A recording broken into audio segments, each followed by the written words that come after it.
Recording started. Ladies and gentlemen, I would like to welcome you all to Session 5 Adventures in Varlindel. Welcome, welcome, welcome. Hey. Last time on our adventures in Corbaldor, after an exciting evening of gallivanting through the streets of Corbaldor and experiencing the Cinder Shard Festival's culmination fireworks display, our party finally met up with Kem, a salt and pepper colored tabaxi. Reynard had come to Corbaldor in search of Kem, as she is an informant that is supposed to deliver vital information for the reclamation plans of Fort Algidar, but has gone quiet. Upon waking up the next morning, the party met in the lobby of the Cinnabar as Jeremiah and Johnson came in, explaining that Ariset Teakbrow, helmsman of the Steel Veil, was ready to debrief the party from their encounter on the second day of the festival. Jeremiah also said that Ewan would need to separate from the group and go with him, as all corporeal pets within the city are required to be registered. The party was escorted to the lower section of the city, the Onyx Balustrade, where the Embermane family resides and all of the city's high-level decisions are made. Upon meeting with Ariset in his office and enjoying a lovely breakfast, the meeting was interrupted by a scout barging in. Claiming to be told of a cave-in deep within the Embermane Mines, Ariset asked the group if they would aid the city once more, with promised rewards this time. The group set out, delving back into the Embermane Mines, where they, after an hour of walking, found a small elf worker examining the cave-in. The party breached the cave, finding a large, domed cavern within, dotted with lava streams, stalagmites, and rubble. Among the lava streams were 3 gigantic, crystal-shelled snails who engaged with the party once noticed. After a drawn-out battle, the snails laid motionless, and as the group was looting, strange wisps of smoke rose off the bodies of these snails before darting to the massive central pillar of this dome. Following a loud crack, the smoke shot up and out through a hole in the roof of the dome into the mountain, as the party began to quickly make their escape from the cave-in. And that is where we pick up, everyone. There are rocks falling all around you right now. What are we doing? Time to run. I think we were running for the exit. Yeah, let's get the heck out of here. All right. Not having a rocks fall and everyone dies, like session 5. Just like loud stones and boulders come raining down as you all dart towards the exit of this domed cavern. You all kind of in a rush burst through back into the original tunnel that you came in, covered in dust and soot. The cavern within is still somewhat being held up. There are large chunks of rocks that have fallen, dotting the prior battlefield with a little bit more debris. The small elf girl is standing, I would say, a couple of feet away. Is everyone okay? Is everyone okay? Yeah, I think so. I saw you look guys. Around. Did we all get out? Go ahead and make a perception check.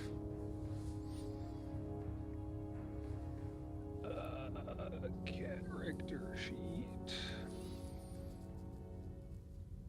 I'm going to guide myself. Do it. He's so guided, right?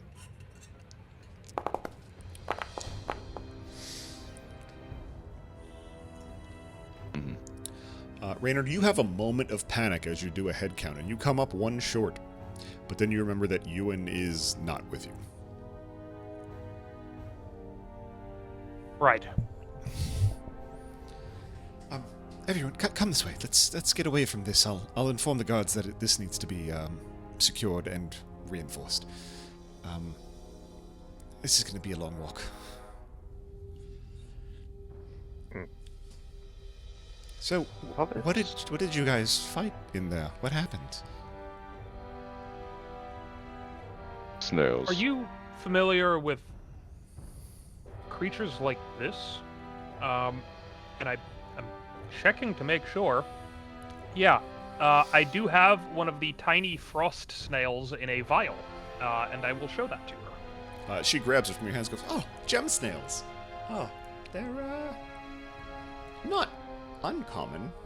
You find them this is a pretty big one, if I'm being honest. But they're usually pretty Big? small. This is a pretty big one.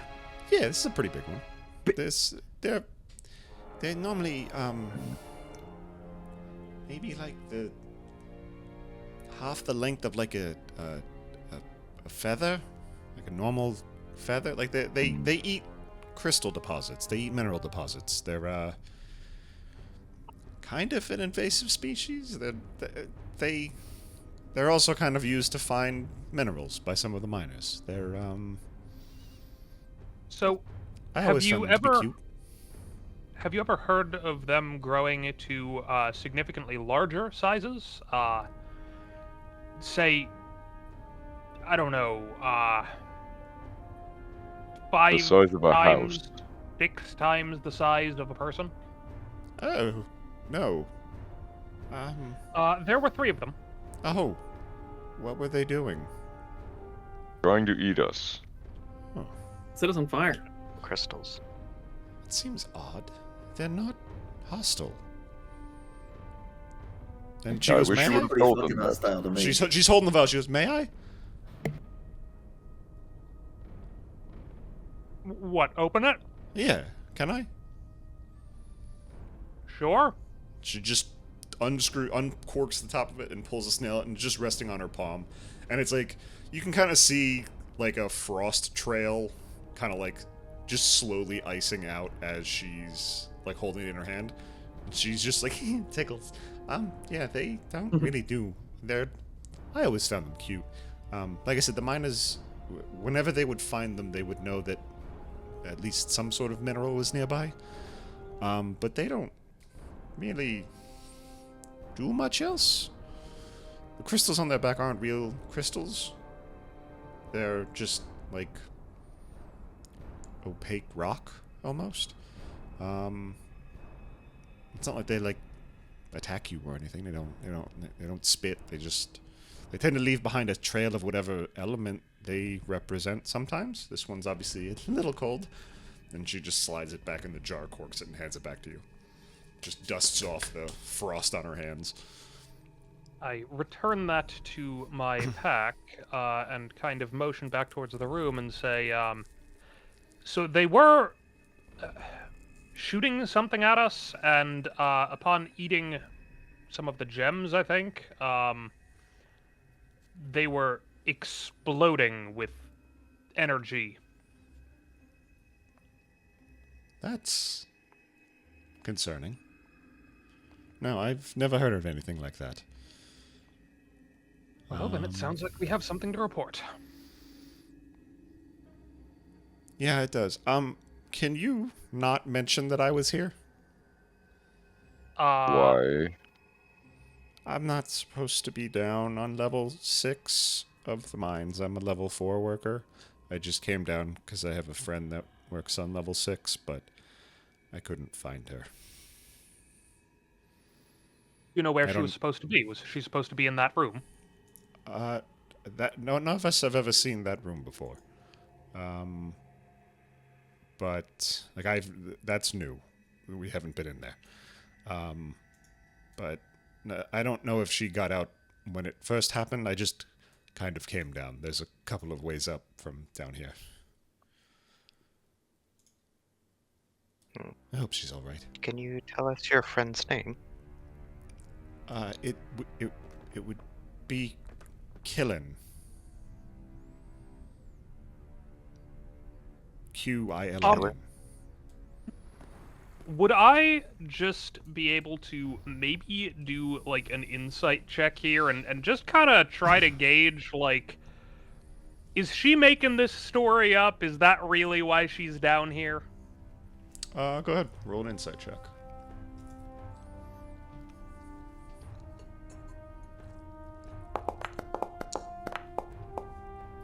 Just a 13.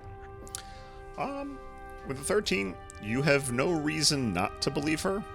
Like, visually, she is in, like, some raggedy underclothes. She has, like, a tunic, or, like, an overall kind of situation going on. She does have a pickaxe in her hands. Her face is kind of covered in coal dust. It is not...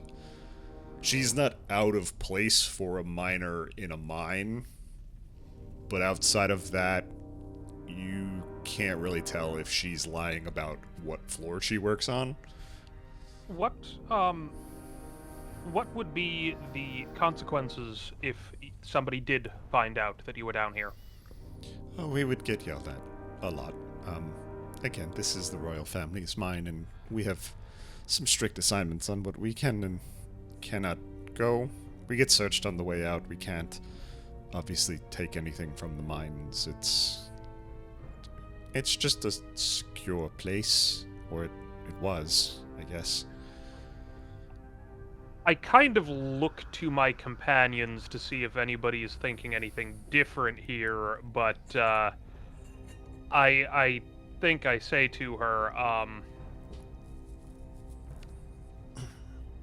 I hate to disappoint, but I do think if they are going to be investigating what caused this cave-in, what led to these creatures being in there, they are going to be looking for people who are where they are not supposed to be. Now, I don't suspect that you were involved, but I do think we are going to need to mention that you were here. They may want to talk to you. Oh. I guess that makes sense. Oh well. Well, I apologize for what trouble that might cause for you. no, I understand. Well, we're back up here. This staircase is going to be level 1. So, good luck. Thank you. Yes, well, best of luck yourself, I suppose. Thanks. She just kind of like, pickaxe on the shoulder, just kind of like, walks away, a little slow, dragging her feet a little bit.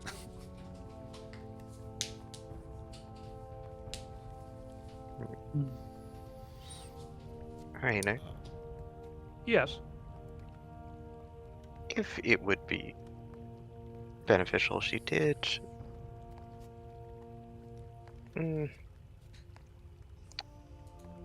We could also just decide or explain that she led us down here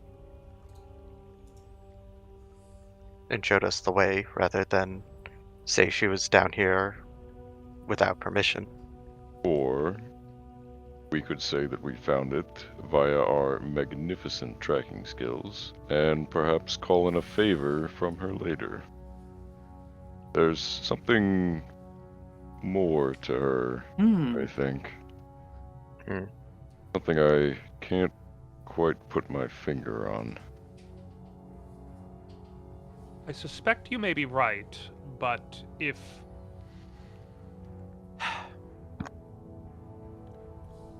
I am here on an assignment from the guards in Phandalin. I am now working for the city guards here. I think I do need to follow procedure when possible here. And You are also a goody two-shoes, and you need to learn the arts of subtlety. I care about my reputation, and I would not have that sullied in the hopes of gaining a favor from a simple miner.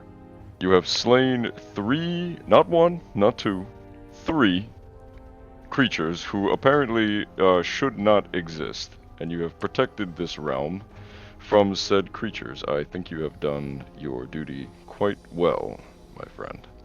And if that girl was involved in bringing them in there, if that cave collapsed, if people could have been hurt as a result of those actions, I cannot discern that, but the guards here could. I think it would be wise for us to be honest in this case. I'm not saying that there is no place for subtlety or even deception, but I don't know that this is that time or place. Who said anything about deception? There is no deception here. I Just obfuscation. deception. We just choose not to say certain things sometimes.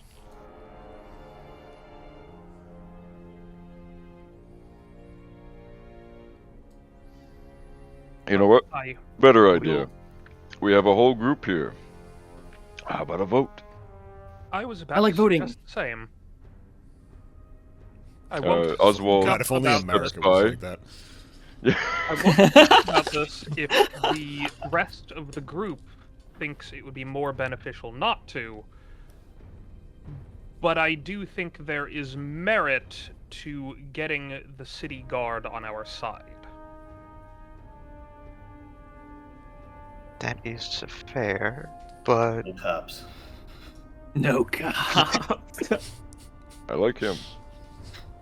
Like the way you think. It's like AJ. I, All guards are bad. Like, All guards are Yeah. bad. Oswald's gonna step off to the side a little bit, as in like anyone that agrees with me, step over. So we're gonna put Oswald here. We're gonna put Reynard here. I'm gonna let you guys move your tokens. Okay. Let's do token movement.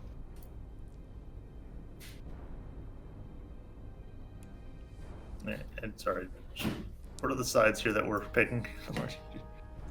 was it Reynard wants to inform the guards of the elf lady down there, and hopefully get in favor with the guards, and also just if the elf is there for, actually did cause what was going on there and was just lying to us,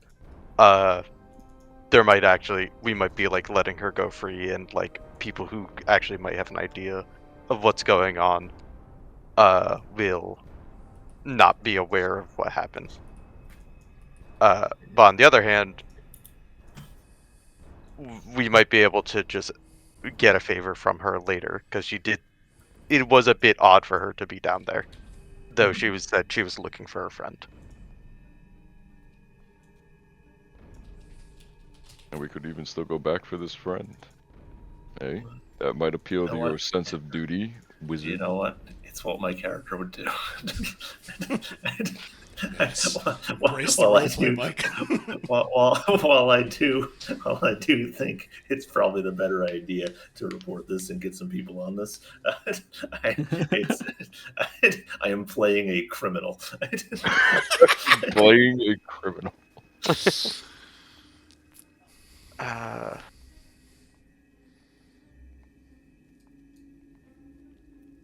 What is it? Vio doesn't want her to get in trouble. I don't want her to get in trouble either. If we could spin it away, we could let the guards know there was someone down there, but she wasn't on the level that they said she was. That way, her existence is known. We escorted her down to look for a friend, and then maybe she doesn't get in trouble, she stayed out. All that happens is she maybe gets pat down. I think so long as they're aware of her existence, and so long as they could make a connection that she could be involved, I have no concerns with that.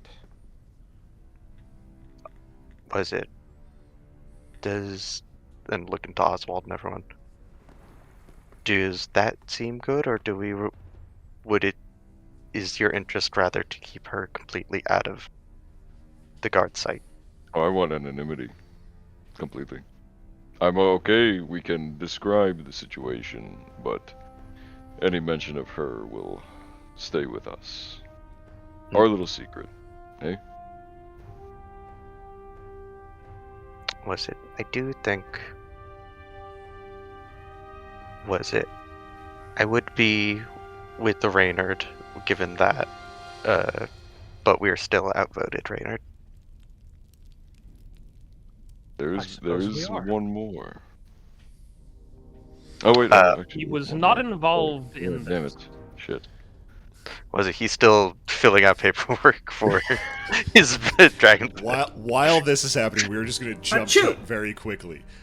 Ewan, you have been Smash gun. so I don't know if you listened to it, but so when you guys left the Cinnabar in the morning, Jeremiah graciously volunteered to bring you and your new scaled friend to the Steel Vale offices to get them registered. Arm around your shoulder, walking you down Main Street. You have now been in this office filling out paperwork for like 5 hours. Your wrist hurts. Your little Drake is asleep at your feet, utterly uninterested in what is happening. Jeremiah has not shut up since you walked in the door. He is going from explaining what the papers are. Yeah, and so you just have to... You gotta fill out, like, this section. You gotta initial here. You gotta do all of this 6 times, because it has to get distributed to all the offices, so we all have copies of them. You have to sign down here, and then you have to name it. You have to pay the name registration fee, and he's just going through the whole thing. I don't know how close your eyes are from detaching and fully rolling back in your head. I was literally like looking up, rolling my eyes as you were saying this. Yeah. Like IRL. I was like, son of a DMV bitch. It helps when I know you guys. Yeah. But yeah, Ewan would be, playing along and just like, trying not to become overly frustrated.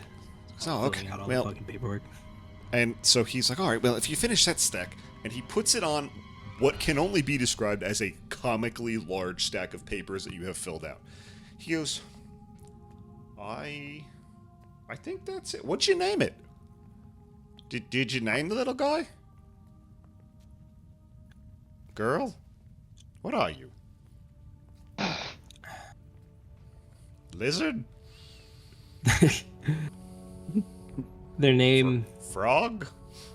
What up? I named them C. Just the letter C. It's odd. I like it. Maybe he likes wine. No. We can't feed the lizard frog wine. All right, let's get you back to the Onyx Balustrade. We've been here for holy shit 6 hours. Let's go. Captain's gonna want to talk to you. And he gets up. He like grabs you by the shoulder, your arm through. He's like, "Let's go. We're going this way. We're gonna stop and get pancakes though, because there's a pancake." And he's just dragging you out the door. And the lizard's just like trying to get traction on the floor, but it's kind of like very smooth stonework, and he's just like nails skittering. And so That was me. you and are now being escorted down to the Onyx Balustrade by Jeremiah. Back to the cave crew. What are we doing? Where are we at? Well, looks like we voted. Fair and square. Indeed. All right. I will walk over to Reynard and put my hand on his shoulder and say, "Trust me on this one, Magic Man. I've got a good eye for character." I just don't want to suffer consequences for this. The consequences of our own actions? Never heard of it. Foreshadowing literary device. Foreshadowing is a literary. Foreshadowing is a list. Name of the episode already? Yep, there you go. I mean, technically, you guys let the shadow get away, but that's a whole other point. What is it? It's gas. I can't do anything to that. I shoot arrows. You didn't shoot an arrow at him. All right. So, are you guys staying in the cave, continuing discussion? Is there stuff you want to talk about, or are you guys going to make your way back out to see if you can find Johnson or the scout? Either of them. She said this was the royal family's cave. Is that correct? Yes. So this is the same mine that you guys were in on the second night of the festival when you guys dealt with the incursion. It was just something far deeper in the cavern that this happened. I look down at Potty. What? Little goblin, you seem like the goblin-y sort. Correct. When I hear the word royal or Mhm. royal families in front of anything, I get some ideas. Go on.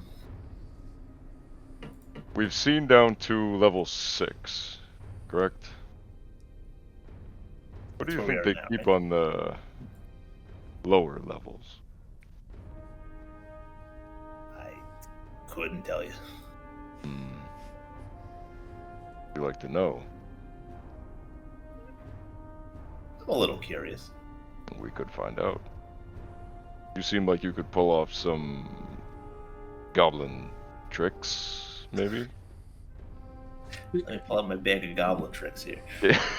Is this racism? It's just the most Yeah, dangerous acid you have do a ever goblin seen in trick your for you, douchebag. We do a little goblin dance. Are you happy now? Yes. Yes, I am.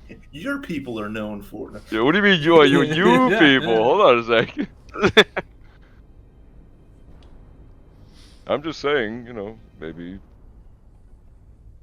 I want to be fairly compensated for my efforts.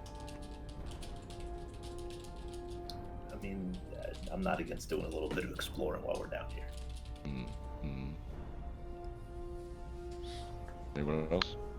Not to worry you, but they might put us down on the way out. Maybe. Well, who says we're taking anything? Maybe we Listen, just look. all I have is this simple bag. Full of the most reaches dangerous entire poison known to man. full arm up to the shoulder into it. No. A little bag. So what would we like to do? What kind of security are we looking at here? Um, Not for any particular reason. so I put it on this map Loaded just yeah, it's a mine shaft. So I put it up on this map just because this is like more where you guys would be coming to, and to give you like a stand that's not the battlefield. You didn't see a crazy amount of guards coming up. Like, I mean, it was a long staircase and a couple of very long winding tunnels to get back up to level 1. You maybe saw like 5 or 6 guards. Go ahead and make an insight check, anyone who would like to.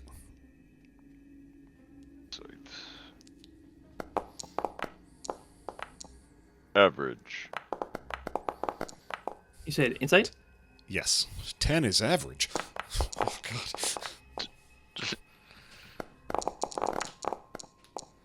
There we go. See? The goblin knows. So close. Okay. Yeah, so with 14 being the highest, you guys would probably guess that the lack of guard presence further in the mine is probably either because there's only one way in or out,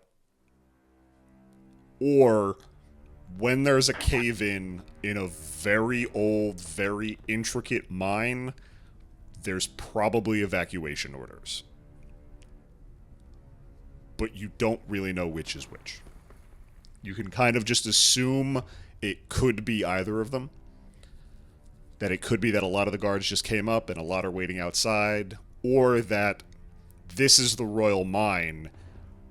There's not a lot of entrances to it. They search anyone who comes in and out outside of people who are officially doing business in the mines to make sure stuff doesn't leave. Well, why don't we? And I turned to Raynard and I said, look, let's just to make everyone happy. Why don't we go report? We'll make our statements, and then maybe we come back inside to check the tunnels and make sure there are no other bad things down here. Yes? I think if they are willing to give their approval for something like that, I would be more than happy to do so. Of course. Of course. All right. So you guys are gonna leave the Embermane Mines at the moment? Yeah. Let's do it. Yes. Let's. Okay. So we are gonna schwiggity schwap over here. It might take a minute, because I did have to redo the map, because I, for the love of God, cannot delete AoE measurements in this, and I do not know why. Oh, no. So, I feel that I added one by accident before. but like me as the DM, I can't delete them, even if I make them. I don't know why. So, that's a Oh, later The thing. firewall was forever. Yeah.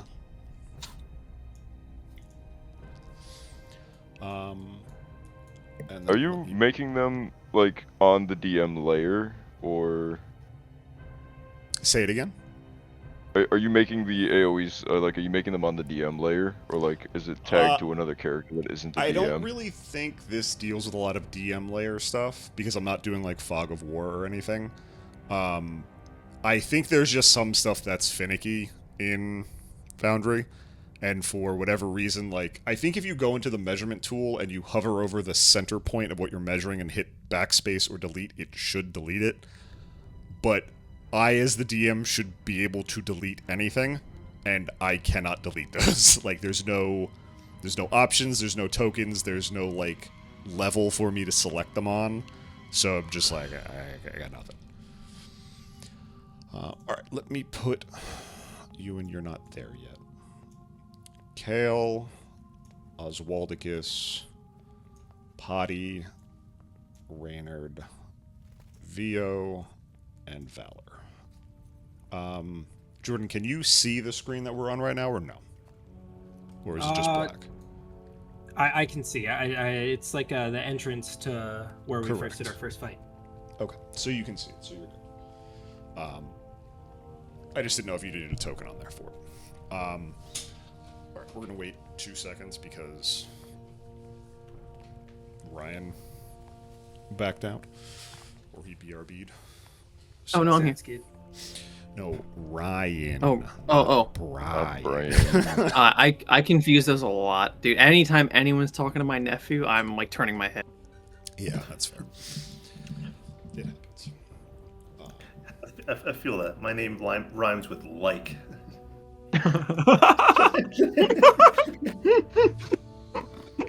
Yeah, that's fair.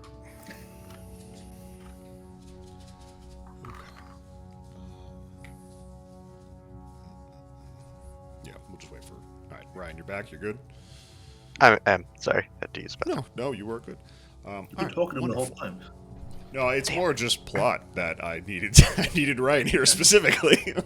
Oh, I'm so sorry. No, you're good. All right, so you guys exit the cave, and there's a couple of guards that were coming in. They were talking to who you guys would assume would be like the manager of the mine within, trying to like do all the logistics of how to fix and clean up whatever the cave-in was. You hear him like shouting orders, telling people what levels they're assigned to, where they need to go and check, like prioritizing survivors, like, you know, working with Steel Veil, calling in, like, you know, reporting at certain times, all of that. As you guys exit, there are a couple of guards that are standing outside, nothing crazy, but you do notice like a gathering of individuals at the tents that were set up for the festival that were not taken down. Vio, I would like you specifically to make a perception check, and then anyone else that would like to can make a perception check. All You right. don't have to, it is not necessary. This is more just to see what they're doing as you're walking. And I'm still not here, right? I'm just walking. Yeah, you are still Like, as a walking player. back. So, Gotcha. Jeremiah has his arm around you, and he's talking about how he really isn't a rosé person because it's too sweet, but then talks about how much soda he drinks. Bro. Why? He's like the worst person ever. The worst type of person. Okay. So, Vio, you specifically see that there are a lot of intricate devices on a lot of these tables. Watches, clockworks, like tools. There's a lot of noise coming from this, as the rest of it. Oswald, same with you with the 14, you'll notice the same kind of thing. This is very, like, techy. There seems to be a lot of, like, intricate stuff being displayed. And the guards at the gate, while you can just kind of see them a little bit, are so not interested in what is happening here.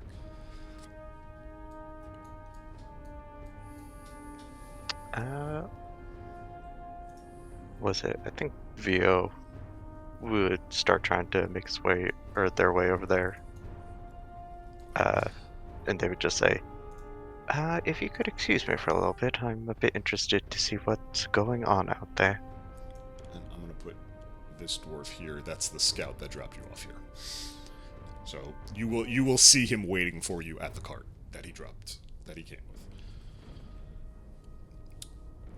Got so it. Vio, as you head over into that area, this is most likely that Tinker's Festival that you had heard about beginning to set up. You see dwarves and gnomes and elves and even a couple of orcs all in, their leather overalls and with enormous amounts of tools and whatnot around their belt and on their back and weird goggles on their heads. You hear the almost like comforting sounds. Also, this is not the music that we are going to rock with. We're going to go with that. It's a lot of your people. This is like a FinZip kind of community. This is people really engaging in super nerdy math and building. Was it perfect?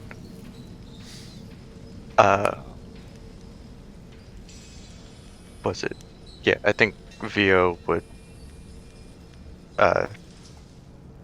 try to start making their way over, and just to the rest of the party, just kind of say, if you don't mind handling the report, and I will catch up with all of you later, if that's all right. I just have some work I need to get done. Good luck with that. Certainly, if I could leave Valor here with you if that would be useful. Otherwise, you can meet us back at the inn.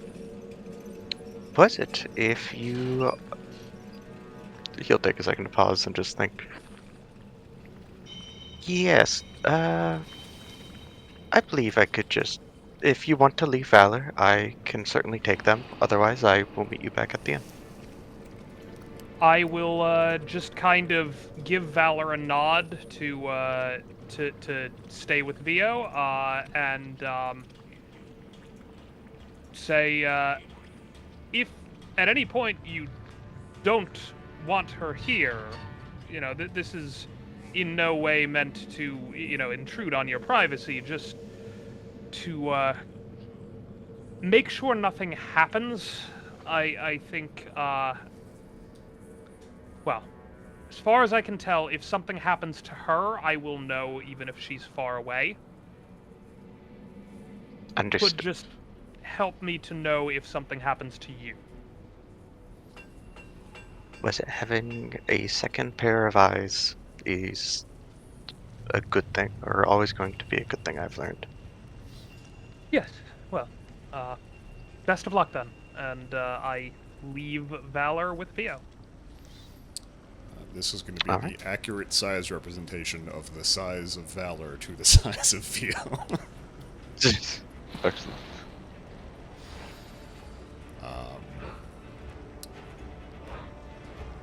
All right. Was it we could cover Vio first, or do we want to cover the rest of the party? let's do Vio first, since we're here. All right. Is there anything that you're looking for in particular around here? I think Vio is just looking for, uh, probably just like different craftsmen and just showing or try it, kind of doing the same tactic as the first day, trying to see if anyone recognizes either like Finzip's like signature or maker's mark. Just seeing if you can find someone who can help like finish the repairs Gotcha. that they trust a bit more. Of course. So you go around and you kind of are looking at the stalls. Like there's a genuine interest in this. Like this is how you exist. So there's kind of this is kind of a cool thing. You watch as people take similar ideas to some of the early constructs that you saw on Finzip's desk many weeks ago. And they're turning it into like non-sentient but still somewhat automatic like ways to make your life easier. So you have over here like this little green stand is like a little baking stall, but it basically has a construct arm attached to like a crystal power generator, and it's like an automatic whisk. And then you go over to another place and it's the same kind of general idea, but it's a blacksmith table, and there's a little forge, and it's just a mechanical arm attached to a power generator that is just repeatedly hammering in metal. And they're basically, you have, you know, a female dwarf that's like moving the ingot around and reheating it and whatnot. And so you see a lot of these like very early concepts of like how you as a construct would be used if Finzip kind of wasn't ostracized by the people that he grew up around and lived around. So there's this little like feeling in your chest, Vio, that you haven't really experienced before, and it feels very foreign. The only thing close to a description is just the word hope, but you're viewing it from like Finzip's memories almost. Like you're getting like these little tiny bits and flashes of like Finzip in his workshop, much younger than he was when you last saw him, making like the V.5 and like going like, yeah, this is going to make people's lives easier. And it's that feeling that doesn't belong to you that somehow kind of fills your chest a little bit. And as you're walking around and you have Valor kind of like on your shoulder, and you do hear after a couple of minutes of walking around going, Vio, is that you? Was it? I think Vio would stop and just kind of start like rotating his head around, just like to look. And so you see and I'm just trying to find my screenshots folder, but, and so you see a small gnome, very scarred, a very like scarred individual, just has, so he has a like a constructed left leg entirely. He has a like one of those like foot prostheses, the little like hooked piece of metal that bounces that like runners use in the Olympics and stuff like that. That's on his right leg. He has a fully constructed left leg. His right arm is fully constructed. He has 4 fingers on it. It is he's doing his own thing. I'll post a picture when I can find my screenshots over. But he's kind of like going through and he goes, Vio, what are you doing all the way out here?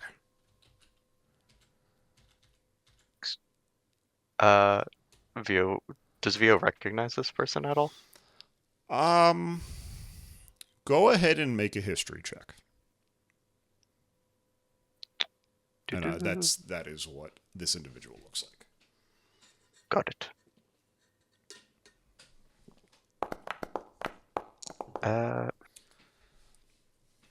5. Nope. He looks. Here's the thing. There's not a lot of gnomes around. Like, there's probably a couple thousand in the city, but like, you didn't cross paths with a lot of gnomes in between Crater's Edge, Empyrean Fields, and Corbaldor. You saw a lot in the city because you can kind of deduce from the festival, kind of brought a lot of people out. But you haven't seen as many around. And this person seems vaguely familiar, but not off the top of your dome. You know who this is. Got it. I'm sorry, sir. Have we met before? No. I don't think you and I have met, but I met your predecessors, as well as your father. He has written about you a lot to me. Was it you've met Finzip? I have, and I have known him for many years. Hold on. And he turns, and there's this very large orc behind him, and he just goes, "Do me a favor and just finish setting up. I'm gonna talk to an old friend, if you don't mind." And he just goes, "Come, let's step off to the side." And he'll lead you over to like behind one of the like pillars just around. Gotcha. And so, what brings you here, my little friend? What brings you so far from home? Currently I am seeking repairs. Was it? I do remember Finzip having a friend here, and I was hoping to run into you. Well, you have. Perfect. Was it? This is great news. Wonderful. I hope he talks about me a lot. Does he? Yes. Wonderful. This is perfect. Here, let me, open up. Let me see what's going on. Let me see if I can assist in any way. Wazivio will, take off the traveler's cloak and open up the plate, and it's just, dented body. The plate, in the middle, is probably, dented in at some point, so it's like, turning his head Vio has aside, he goes, a minute. Is that a bullet, Mark? Shrapnel? Yes. And he puts his stuff down and he picks you up and he just kind of shakes you a little bit and more stuff rattles in you than you are comfortable with. He goes, yeah, that's not great. And he sets you down gently and he goes, Did you work with Finzip? Many, many years ago, yes. My name's Lepum. Yes, I worked with your father many years ago. Can you do me a favor? Your feathered friend is staring me down a lot. Are we good? Oh, yes. What is it? That they're just a recent friend of mine. Oh, okay. Well, I mean, if you need repairs, I can certainly do what I can. Would you like to do it now, or would you like to do it later? I'll admit I'm kind of in the middle of something. We have the festival got delayed, or our conference got delayed, so we kind of have to do it after everyone left. But my condition is currently stable enough. Oh, wonderful. If go ahead. A meeting later would be fine. Wonderful. Yeah, and he puts his tools away and he pulls out a piece of scrap parchment and he opens it and he goes, I don't need this one. And he scratches it out And he just writes an address on it, and he rolls it up and he hands it to you. He goes, "Come to my shop later tonight if you have time. We can see what we can do about it. In the meantime, And he opens up your chest again. He goes, "Let's see if I can find some metal." And he closes it, and then he reopens your chest again. This is very awkward for you. And he's like, "Let me just take some measurements." And he's like, he is not crawling inside of you a little bit to measure stuff. He's like, 2 inches by half a meter by quarter-inch depth, and he's just kind of moving. And like, you feel stuff moving around inside your like chest cavity, and you're kind of like, it's a weird feeling. Like, Yeah, Vio's trying to be real polite, but is like definitely nervously. There's like they're tapping their like fingers on like their thigh, just like don't okay. break anything. Let me go talk to some of the other vendors and see if I can gather some materials. Stop by later tonight, tomorrow. I'm around. Sounds good? Of course, Lepum. Wonderful. It's Thank a you pleasure to see you again. And he like puts his hand on your head and just like ruffles your non-hair. Yeah. What was it? More rattling noises, probably. Yes, correct. Like change in a dryer. Yeah. And he was wonderful. Then I will see you tonight or tomorrow. And apologies, I must get back. And he just kind of steps off, and you see the orc is like trying to put down like 3 crates, topples the entire top 2 crates onto the floor. You just hear him, "Oh, Bertrand, delicate."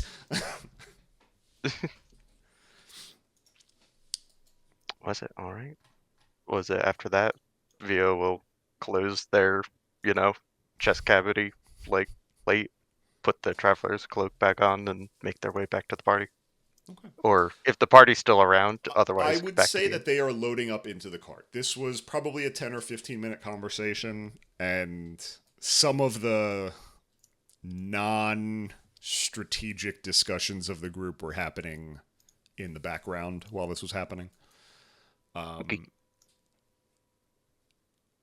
Yeah. And so at this point, the scout goes, "All right, is everyone ready to go? Are we good?" I believe so. Wonderful. What can I? Let's talk about what happened on the way back. And they hook a horse up to the cart, and he begins like taking you guys back to the Onyx Balustrade. So what happened down there? Did you guys? What? I mean, you were gone for a couple of hours, but we didn't hear anything. Small out of character question. Yes. So is this a guard or is this just a cart driver? So this was the scout that burst into Ariset Teakbrow's office to inform him of the cave-in, and then Ariset just told him to drive you there because he would be going back there.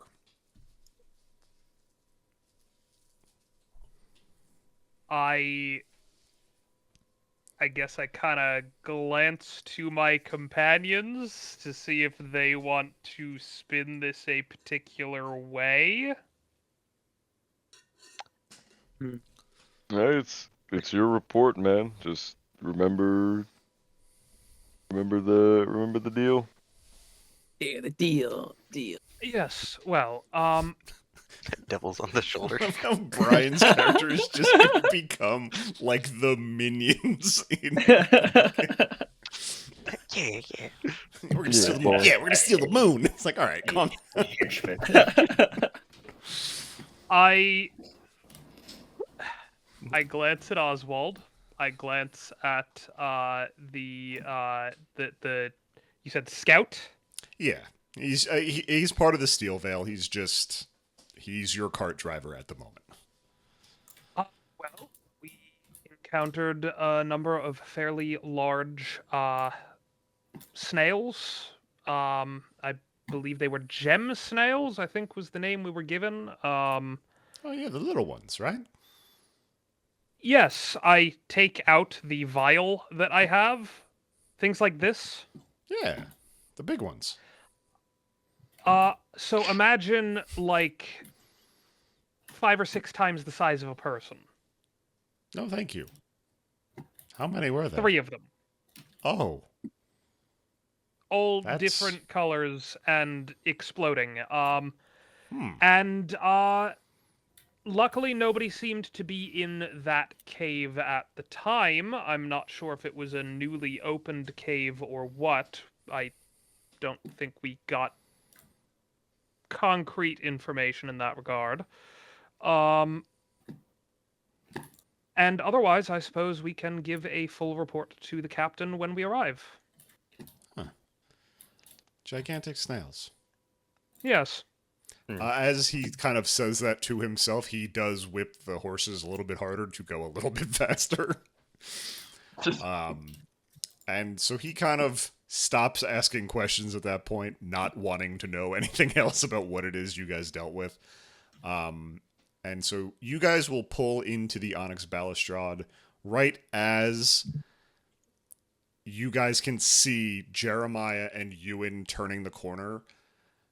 And all of you spot that Jeremiah's arm is around Ewan's shoulder and is like grand gesturing around the city, but he has a pancake in his hand and he's just like throwing syrup around and he's just like talking with his mouth full, and Ewan is like trying his absolute hardest to get away from him. Not working. Jeremiah is locked in. This is a buddy's trip. A buddy's trip, huh? Oh. Yeah, man, you gotta try the pancake. I got a pancake guy, and I got a wine guy. This is great. I got guys for everything now. I got scary guys. I got feathered guys. Oh, this is awesome. I got tiny guys. I'm a feathered guy. I can't breathe. What is Oh, it? sorry. I get excited with pancakes. You just starts coughing. Well, we'll have to make sure to check out the pancakes another time. You should. And he like flicks it at you and Oswald. Oswald, you do notice as a drop of syrup just arcs gracefully through the air and lands like just on the upper right side of your breastplate. I tasted It's good syrup.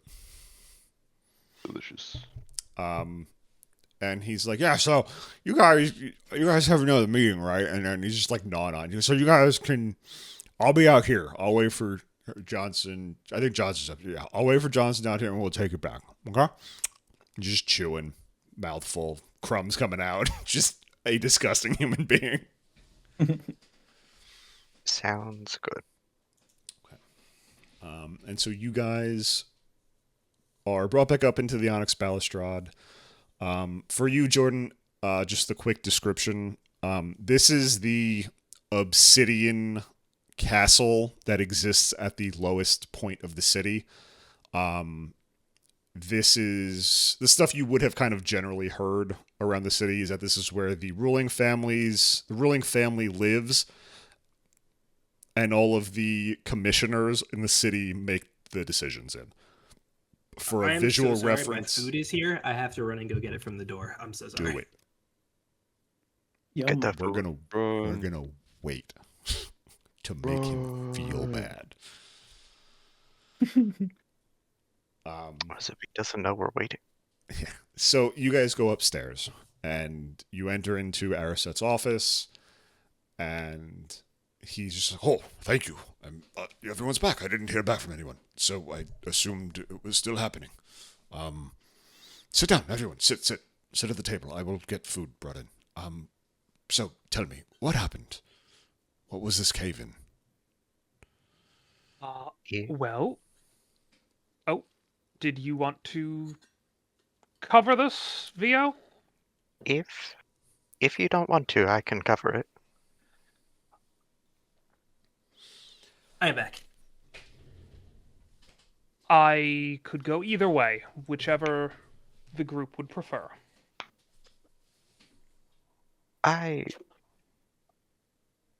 Fill in any blanks that I leave out. Oswald gives Fair you a enough. look before you start talking. We made our way down the mines to around the 6th level, where a large cavern was open, and inside were 6 incredibly large gem snails, I believe they're called, in which we then did battle with them, and upon uh, their defeat, a similar black smoke was released and escaped into the dome of the cavern, where it then proceeded to collapse. Weird. This is concerning. Did the dome structure fully collapse? I We don't didn't. believe so. I look to my companions for confirmation. I didn't want to Uh, be there to find out. we did run, so That I'm is not fair. sure. I understand that. Mine's notoriously dangerous. We lose so many miners each year. Hmm.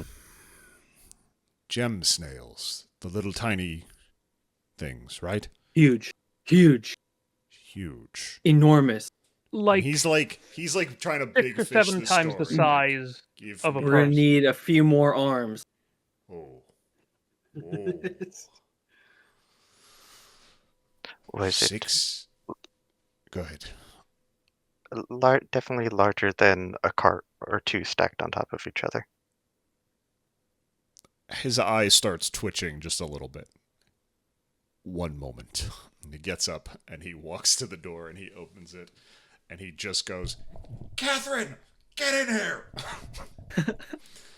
And like half a minute later, you just hear like these little like hard shoes tapping on the stonework outside. The door opens and a woman runs in with something akin to a magical like quill with a bunch of paper. "Catherine, please listen to this and please write all of it down." And she just has you repeat the beginning section of it. And he goes, "All right, so large gem snails, Huge. huge gem snails, and they attacked you immediately." From what I can recall, yes. Chris, is that how it happened? I'm Yeah, trying to remember. it was Yes, pretty much we as totally acted in self-defense. you guys With kind the of walked totally in. self-defense. It kind of That gave you changed like my a life. second. Yeah. You kind of had a second to look around, and then you kind of immediately got the sense that they were all slowly turning towards you. Got it. So, okay. I have not sent a team down yet to investigate this dome. Was there anything significant about it that you could see? There was a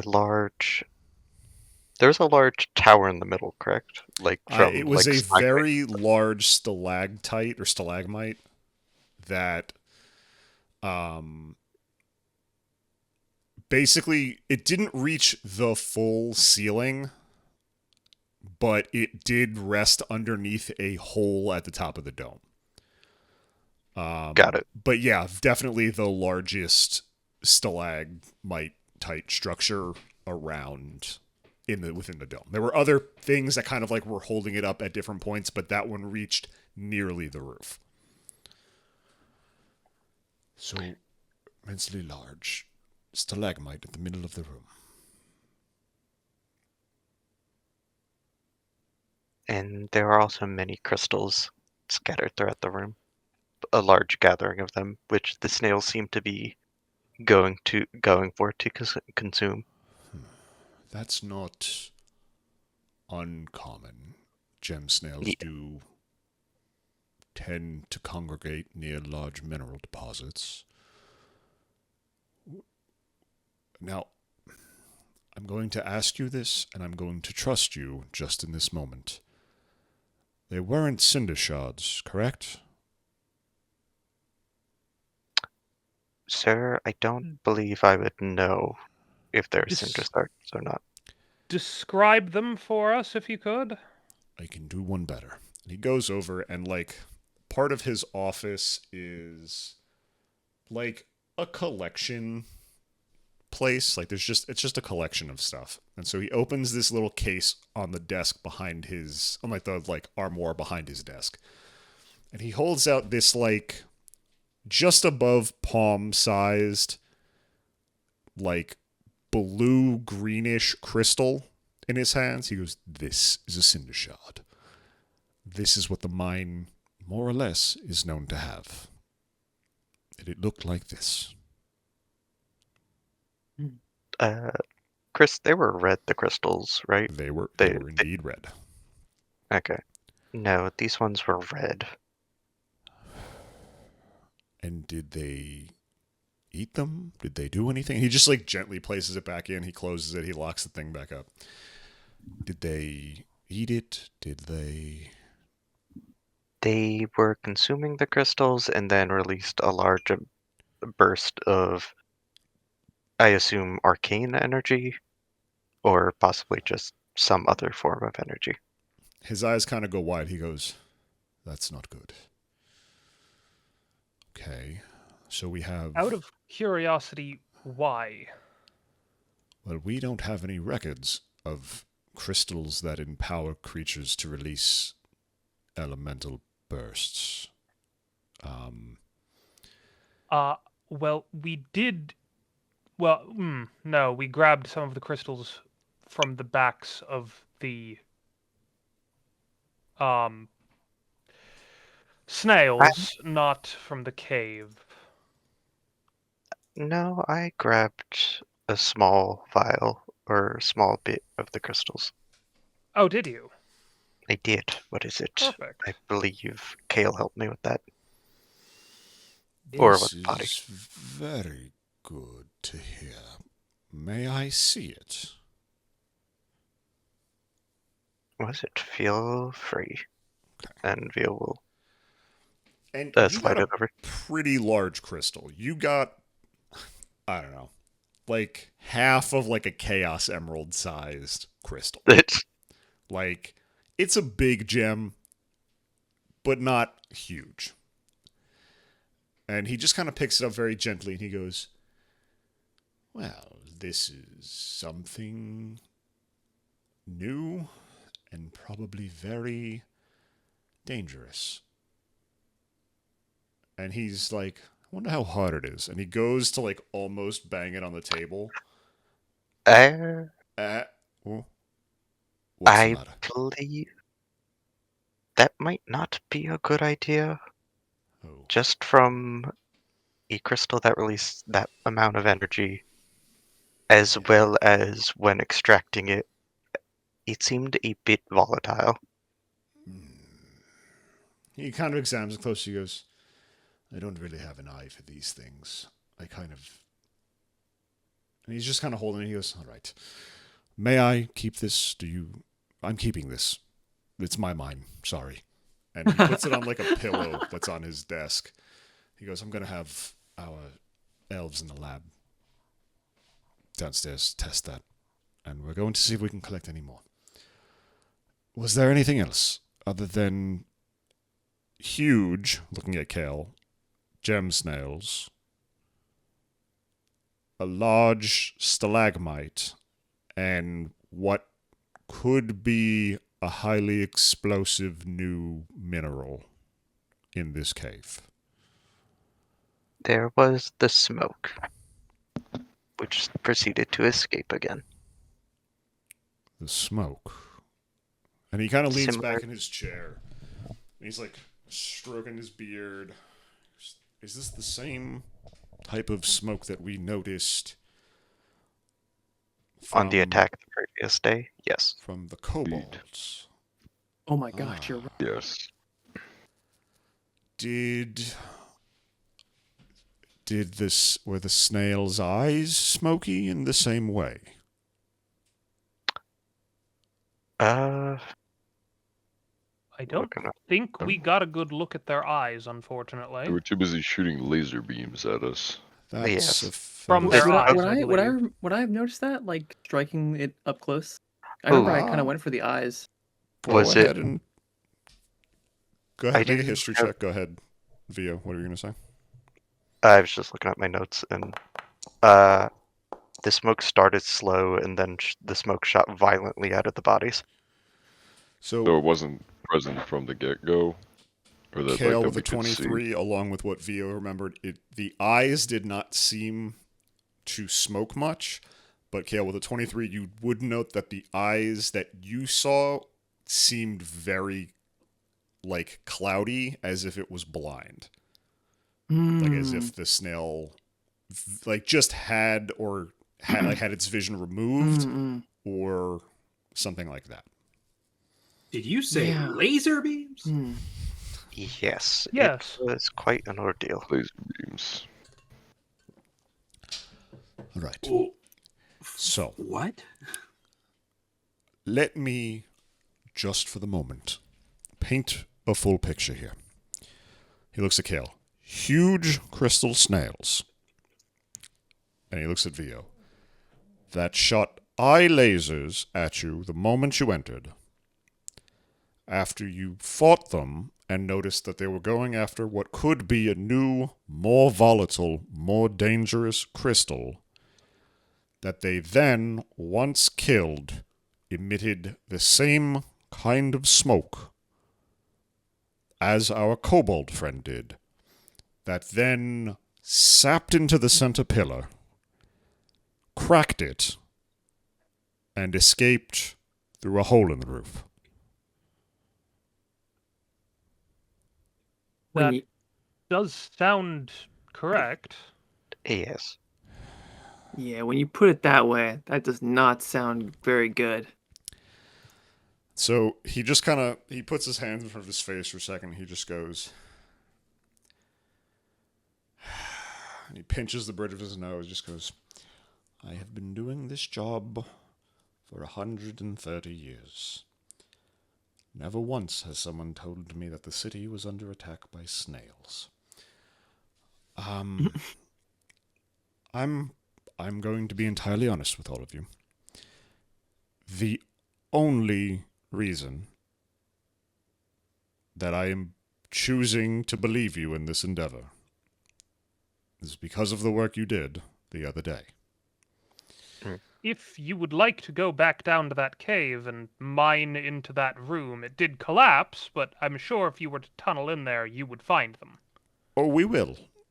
Dwarves are hearty with a pickaxe.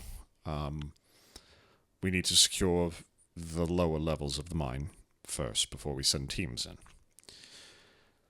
in. Perhaps we could assist you in this endeavor. Are you all capable miners? No. No. But there could be other things down there. I think for the moment, the Steel Veil should be all right to take it slow and progressively make their ways through levels 4, 5, and into 6, stabilizing the passageways, making sure that it's safe for the miners and us to get down there. Once we can get there safely and confirm or find out you're lying, apologies, we will then need to make our next steps. And Arisa just kind of takes a second. He goes, Catherine, can you please bring that to Diana? She in her office. And Catherine just kind of nods. He goes, please bring the report to her and send in the service maids for lunch. Or what time? Dinner. Almost dinner. Please send them in for almost dinner. We have some other things to discuss. Catherine runs out. The maids come in. The same ones that kind of that were serving breakfast to you this morning. They take orders again. Does anyone want to order anything specific for dinner? Or you just want to do general? We order food. Meat. Whatever would be recommended. Wouldn't Of mind course. trying. We'll bring a smorgasbord. Yes. Okay, wonderful. Is anyone allergic to wheat? What did you say? Wheat. No. What? One more time? Wheat. No. Oh, wonderful. I'll make sure to bring sourdough in. Wonderful. All right, I'll be back in about 20 minutes. He goes, Ariset asks you guys just a couple of other general questions. What did the structure of the mines look like? After you left, did it look unstable at all? Does ask the question, did you run into anyone down there? Our guards have evacuation orders. If any of the lower level mines collapse, we pull guards back, pull miners out that we can, and then immediately plan restoration progress. Immediately initiate the restoration progress of any affected levels before venturing down. Each level does technically have a couple of safe rooms for miners in case they get trapped, with several days of supplies in them. So, you didn't happen to run into anyone, did you? We're a bit too focused on the giant snails. Understandable. Though, and out of character, if you could remind me, it was Kill something was the name of the friend? Quillin? Yeah, Killin, Quilin, Right. was the name that was given to you by the elf girl. As the name of the friend that she was looking for. Correct. I would speak up and say, we did hear concerns that someone by the name of Killin may have been on that level at the time of the collapse. He just sits back and goes, Killin. I don't recognize the name, but I honestly don't know all the miners, so I would say I'll write it down, and we will do our best to expedite the restoration progress of the lower mines and see exactly what we're dealing with, seeing as apparently there's giant snails attacking my city now. As food is brought back in, and Ariset is having like a minor mental conniption over the fact that one of the oldest cities in the entire country is under attack from gem snails. The food is brought in, and there's a very soft knock at the door. Almost too quiet for anyone to hear. Ariset sits up, bullet straight, in his chair, fork down, and as soon as the door opens, he is standing up at attention. Actually, no, they're not going to do this. They're going to do this, of fist to right shoulder. And he's just, Diana, how can I help you? And the individual that walks in is flowy, shiny, brown hair, just past shoulder length. Her robes are black with purple adornments, but then there's this very strange purple into orange into red transition of super tiny crystals just changing colors as light reflects off of it. It makes it look as if parts of this robe are on fire as light hits it from different angles. All of the help steps aside up against the wall, hands right in front of their torsos, pinned straight up against the wall. And sorry, does someone want to say something? No. Oh, I bow.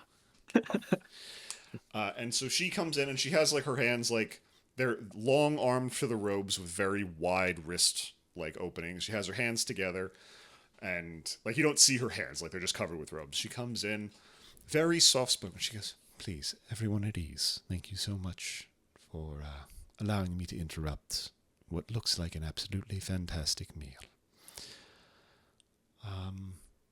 Arisette, I apologize. I just finished reading what Catherine brought me, and I do just want to say, personally, and she kind of gestures to all of you guys, a very warm-hearted thank you. Not just for my city, not just for the people here, but from me.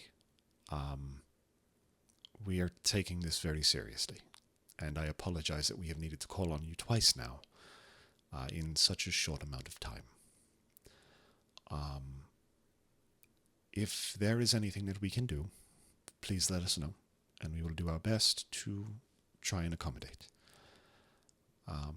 Also, please keep your ears open if you plan on staying in the city for a little while, as all of these reports are very concerning to me and my husband, as well as all the commissioners. And she looks at Arisette as she says commissioners, who are not happy right now.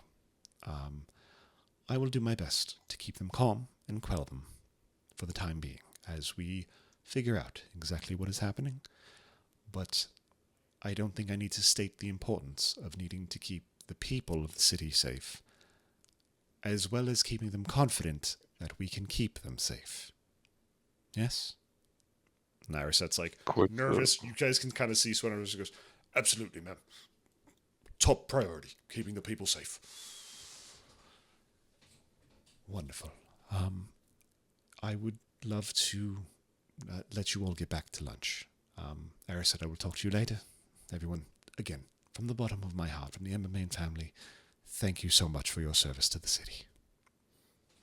Of course. And Yes. she does a very curt and short bow, and then slowly walks out of the room with the door closing behind you. As the door closes, you do hear a collective exhale from all 9, service people there, as well as Arisette at the end of the table. As they'll go, okay, wonderful.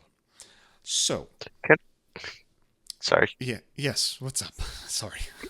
No, I was gonna say, can Vio do an insight check to be like, is that fear, or are they just really, they seem just really, I guess, honorable or something? Go ahead and make an insight check. Okay.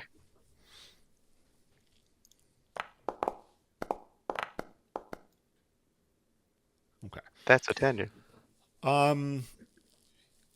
You think that there is kind of a mix of a lot of things here.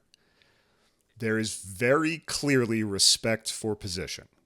This is the ruler of one of the oldest cities in the world that just waltzed into the office that you were all sitting in after being told that her city has been under attack for the second time in 3 days.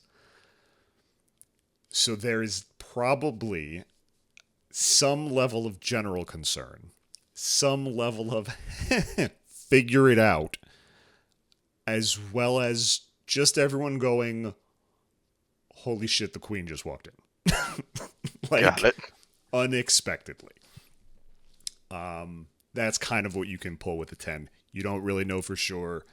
You can kind of just read them a little bit as to what might be happening. Gotcha. And so Arisa goes, all right, sorry. My personal meetings with her are far less formal, and I was not expecting it. Is there anything else that I need to know about the cave? Or is this enough of the headache that I have to deal with? There's lava. That's fine. Lava's nothing to me. Anything else? Ewan's eyes are bugging out. He's like, fucking what? I like to imagine that it was on the point of lava, not the rest of it. Just that Ewan was like, oh, there's lava. There's lava. Well, I did react earlier to the fucking laser beams being mentioned. Ewan has very specific fears. It is laser beams and lava. Lava. They both start with any L. mortal in this world, those things are kind of creepy. It's what do you mean? Those aren't common. Those are both really Stop saying it so threats. nonchalantly. All right. Well, if that's everything, then please enjoy your meal. I'm going to step out for a moment. I need to go and get something. Finish. I will be back. I will walk you out. Yes? Mm. Wonderful. You sound... And Arisa, as well as all the service people, will step out of the room and close the door behind them.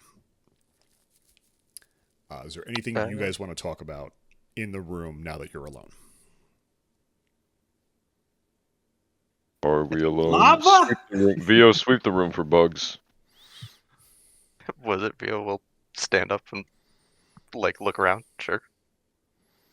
Just like, that's... might be a good idea. Looking You for can insects. either roll an investigation or a perception check. I was fully expecting you to be like, I found an ant. Yeah. I was fully expecting you to start sweeping the room. Yeah.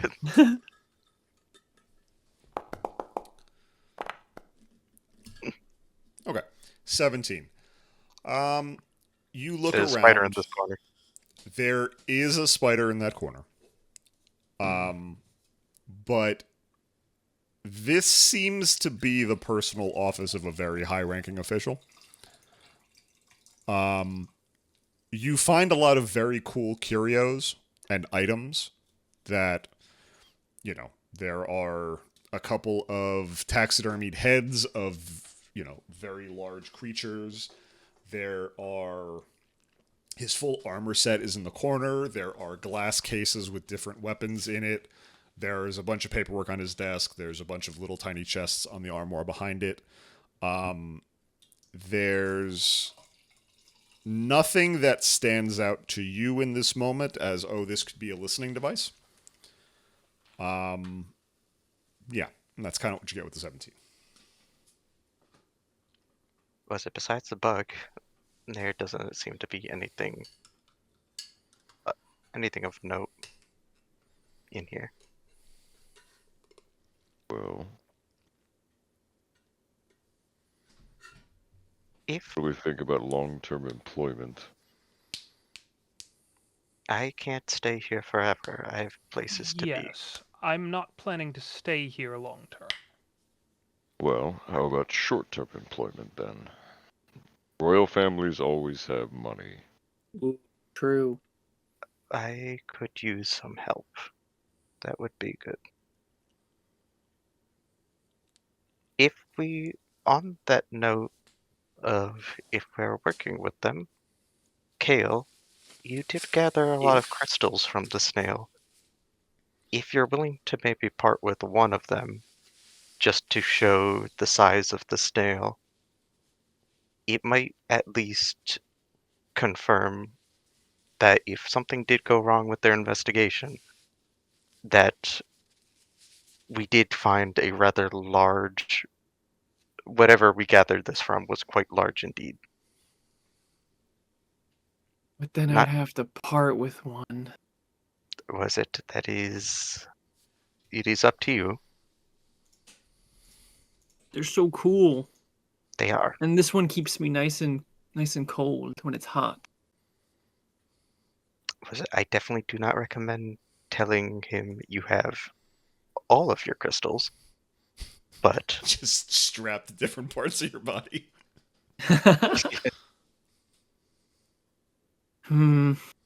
but it might at least show, because the bodies we fought yesterday did, if I remember, they decomposed fast, right? Or am I misremembering? They didn't decompose fast. As you... They just look decomposed, right? You, as Vio, as the shadow smoke thing left the bodies, they seemed to change a little bit. But... Okay. So that's kind of the only thing that you would have noticed. They didn't, like, shrink up or shrivel up or disappear or go to dust kind of thing. It's like, very clearly was an entity that did die. However, with the smoke leaving them, that did change them physically in some way, as, like, posthumously. Gotcha. Was it? In that case, it could just be more evidence on our end, but we could also always try to present it later. How many of these do I have? I don't remember. You Did we have gather 3 some from fire each? crystals. Yeah, we gathered some from each. You have 3 fire crystals, 1 acid, and 2 frost. Okay. Okay. You can Yeah, put we it do have quite a few in of the your fire ones. inventory if you want. Like you can just if you Create go to your an item. backpack, there's a little plus option at the bottom. Just add loot, and then name Oh, it okay. whatever you have, and then change the amount that you have. Excellent. You guys will be in charge. Any items that I give you guys are in charge of, and Oh. we'll keep them in your inventory. Brian, for you, this is a new part for you. For the rest of you guys, the same as Feywild. If you say you have it and you have it on your thing, then that's fine. If you do not have it on your list, you don't have it. I have to delete my mysterious crystal now. Because this guy stole it. Confiscated. It stole. No, confiscated. I'm not playing Kosher. Posture is leaking. A little bit.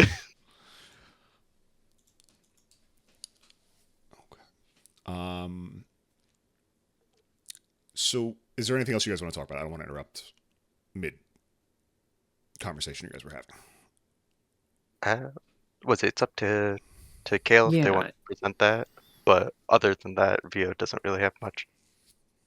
Yeah, I think it's a good idea. We can hand it over. I just don't want to be the one to hand it over. And I'm trying to slide it to you slyly. Vio will take it. What was it? I gave you 3 fire, 2 So, yeah, ice, three- 3. Yeah. One One acid. Yeah. So 3 fire, 2 ice, 1 acid. Okay. Okay.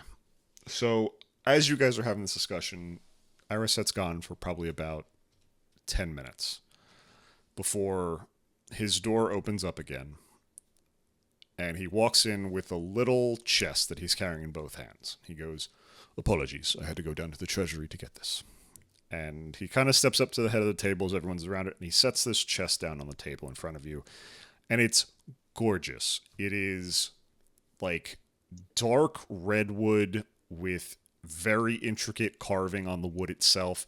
The metalwork filigree is absolutely astonishing. It is pristine gold that has just been shined to a mirror polish. And he unlocks the chest and he lifts the lid back with his thumbs.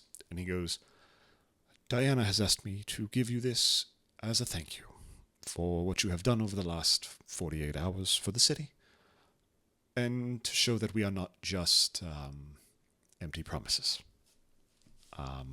So here, please take. And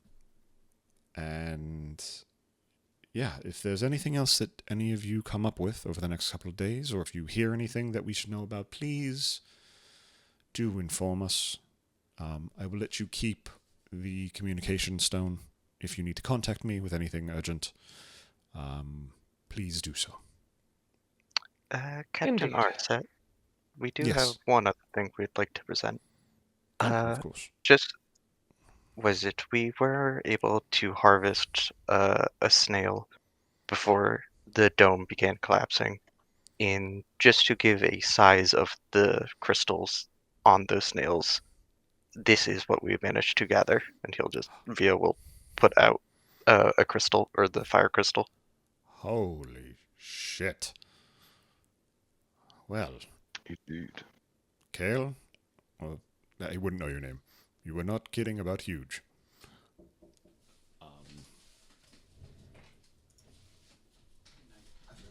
But that is... Yes, they were quite large. Wonderful.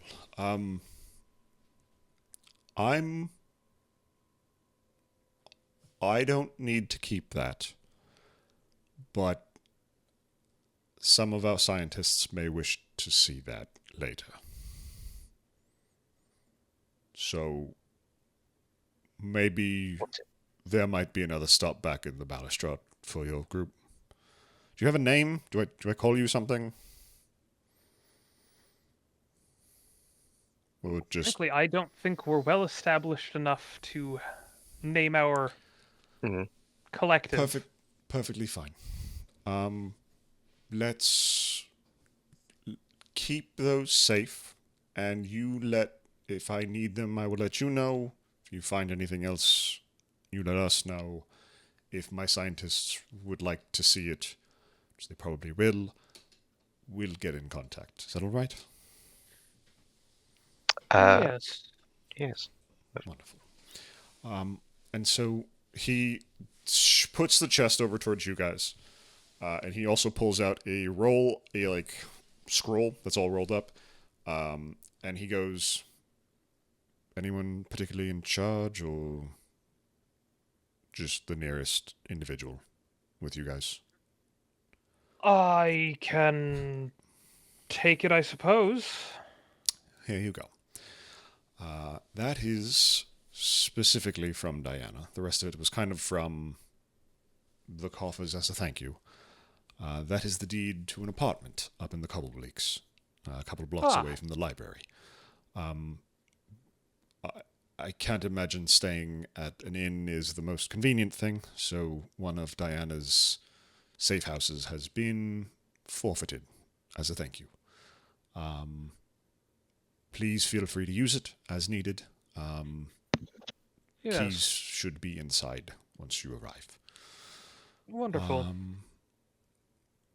Yes, and again, if we need anything, we will be in touch. If you find anything else out, please reach out. Yes? Wonderful. Yes. He's just like, deep breath, he goes, snails. He goes back to his desk and he sits down, pulls out a bunch of paperwork.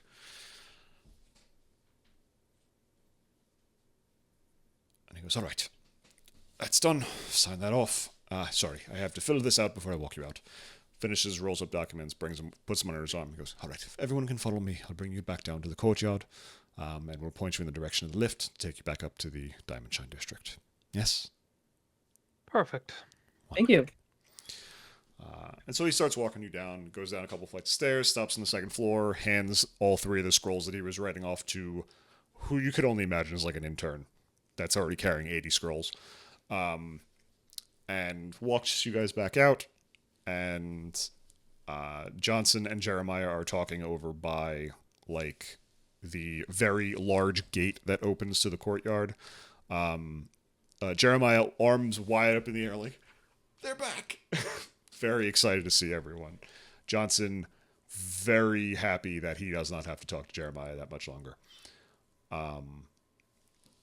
He goes, so we're going back to the inn? Is that what we're doing? Back to the inn? I do believe, yes. All right, let's go. Time for drinks. Was it? Reynard, are we not? We have another place to go to now, correct? Oh, do we? Well, and Vio points at the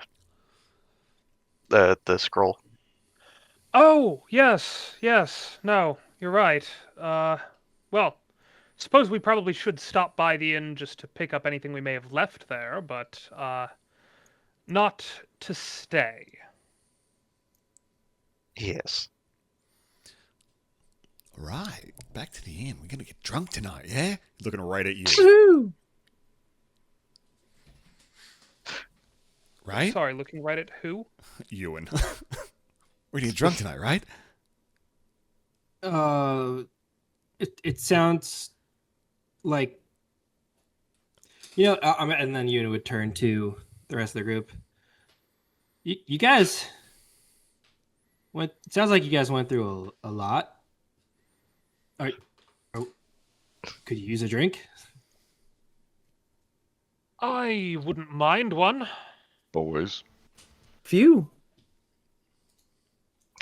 What's I it can't about? believe I'm about to say this. Sorry, go ahead.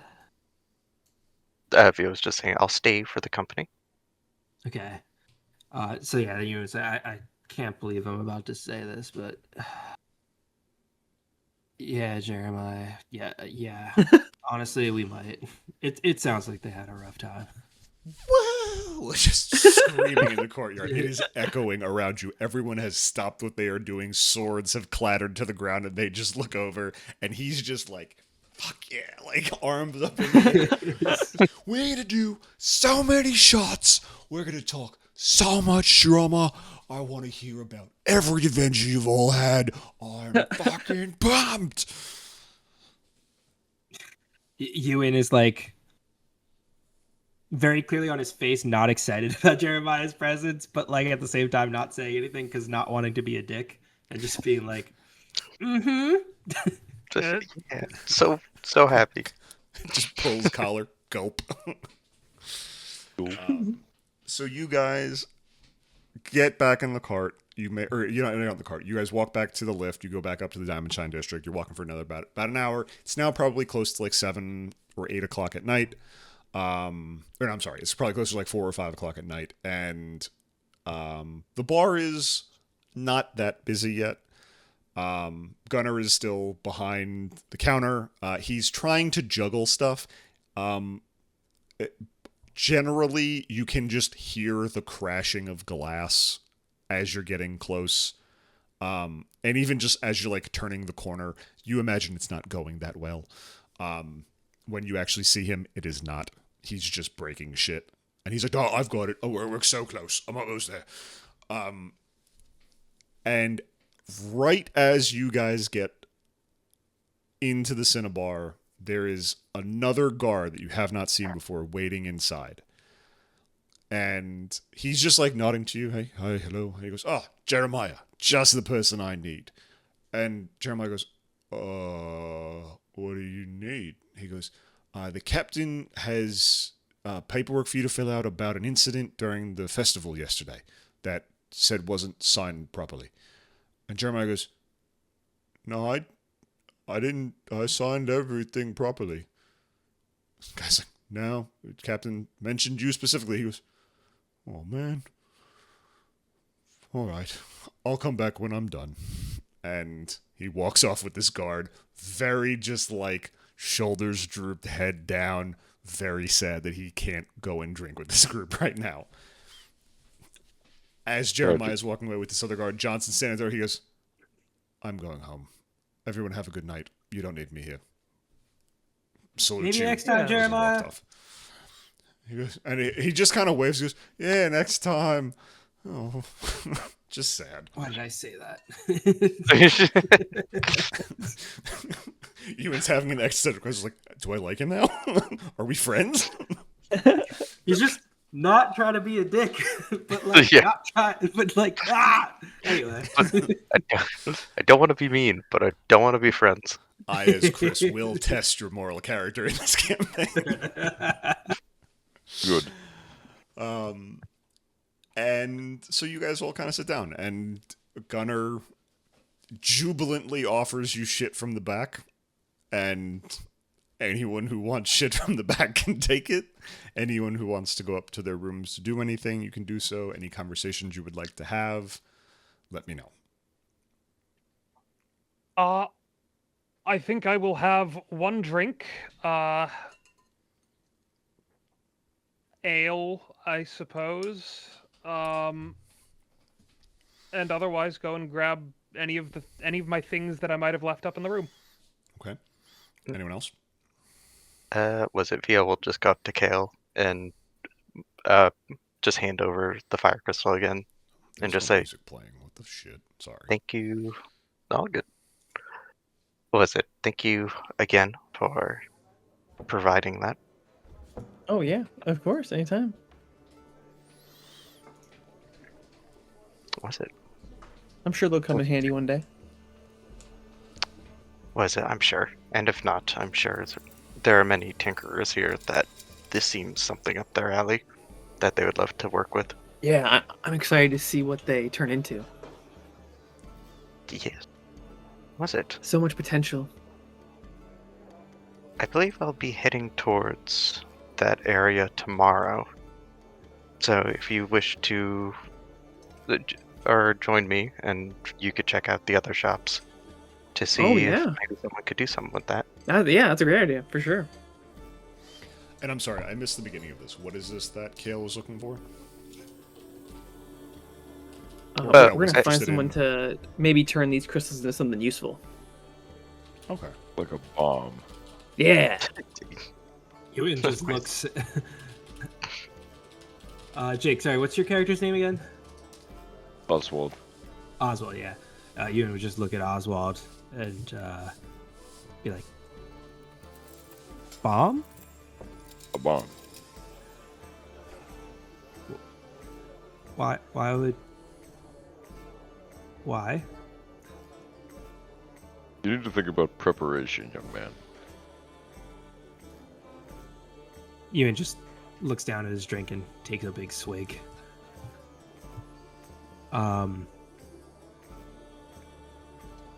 What are you used to preparing for? Everything. Yeah, what would you do if you like needed a bomb and just didn't have one? Exactly. That would stink. I've never. Let Well- me ask you something, Ewan. Mm. Have you ever had a 2-ton Cyclops bearing down on you with intent to smash your face in? I feel like you know the answer to that question. Elaborate. No. Takes another sip. If said scenario was to play out, would you or would you not like an explosive device? Okay, yes, I could see in that case how someone might want an explosive device Very like a good. bomb. Okay. Now you're thinking. Okay. Okay. Oh, Kale. If you're able to make something with those, or someone is, maybe keep at least 2 of them, in case. Oh, like keep them raw. Yes. Well, if these scientists back at the. Oh yes, that's right. Yeah. I will put a few of each. I'll put one of each aside. Was it perfect? Just in case. Yeah. Is there anything else anyone wants to do? No. I don't think anything for me. Yeah. We'll just pretend to drink whatever drink was put in front of them. Reynard, as you go upstairs and you enter your room, you see a hooded figure sitting on your windowsill that has been propped open, like whittling a piece of wood down. And you open the door, close it behind you, and without even turning their head, you just hear giant snails. Yes. Don't suppose you've encountered those before. No. I do my best not to, go too far underground.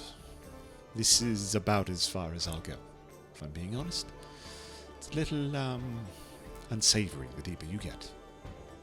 Yes, well, Carving wood. unfortunately, sometimes you're wrapped into helping the city with that sort of work. Don't I know it? So, do you have more information on what we are to do to assist you? Yes, I did. I was able to gather some information.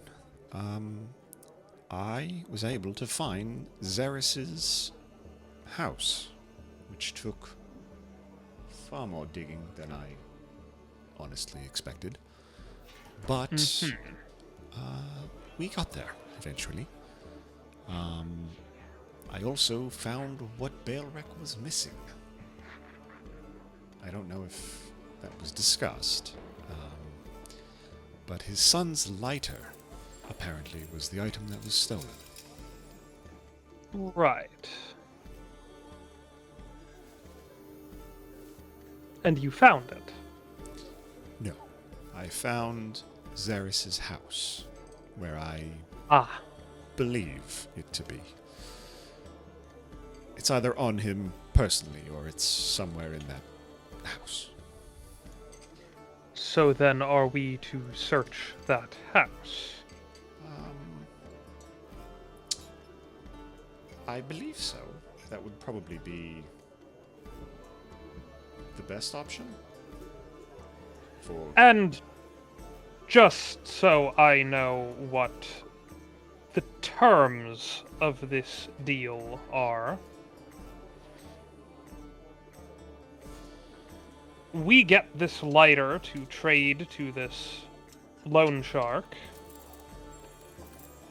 We trade that to him for, was it your daughter? yes, we get the lighter. We give it back to Belrek. We give him proof that I wasn't the one that took it. I get my daughter back. You get your And- information. Do you have that proof? Or will you when we have the lighter? Because that is not something I'm easily going to be able to identify. I'm sure we can find something in Xeris' house that can show that he hasn't. So you will be joining us for that? Yes, I will be joining you for it. I'm not about to put the life of my daughter in the hands of strangers. And when is that job going to happen? Well, it just so happens that there is a party that we will be attending there. When? In about a week. A week is longer than I had expected. I don't know how long they are going to try to keep us in the city, but I suppose a week it is then. And out of character, you guys would, just from assumption, you're no longer under house arrest within the city. You're no longer locked into staying here during this investigation. This is more, you have proved that you were not a part of the first attack. You have aided them in whatever this secondary issue is. Ariset has enough on his hands that he is not going to incur several travelers just staying in the city while he tries to figure this out. You are free to go now. The guards are not watching you in the inn anymore. They have given you a place of residence as, like, both a show of faith and they thank you for everything that you have done. So you kind of all can kind of have that healthy assumption in your own brain. Right. Then in that case, what I would have said is a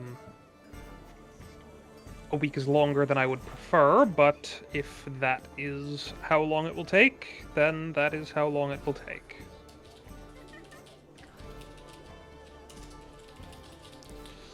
Yes, it is unfortunately far longer than I would like as well, as I cannot imagine what my daughter is going through at the hands of Balrek at Ship's Bottom.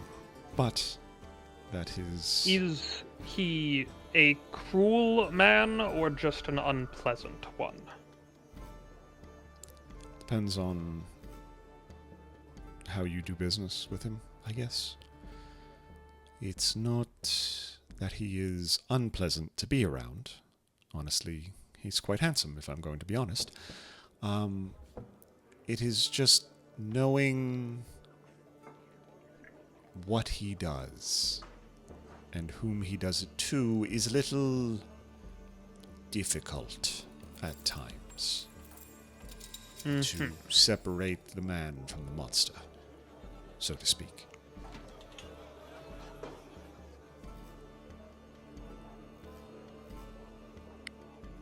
Do you worry that the monster is the one that your daughter is dealing with? I worry that my daughter always deals with monsters. That is the unfortunate burden of a parent. But no, I do not think that I don't think hurting me is worth it to him, knowing what I'm capable of. And what is it that you are capable of? I am immensely skilled at infiltration and gaining information. I knew when your meeting was going to be. I listened to the guards talk about reports that they heard about what monsters were in the caves that you were just dealing with this morning. And I also may have noticed that one of your party members is not a huge fan of one of your personal guards, and that maybe a copy of paperwork was swapped out somewhere along the line to distract for a moment of reprieve. I'm very good at what I do. But I think that is also why Belrek believes that I did this, is because he believes only someone who is very good at what they do can get past his... She kind of rolls her eyes. Mediocre security? Well, when the time comes for it, if we need to get past that security, I trust then that you will be able to get us past it if it is so mediocre. Oh. Baelrek's security is not something I'm concerned with right now. It's Xeris's security. It's Xeris's house. It's infiltrating, again, one of the more powerful individuals' homes in the city during a massive party.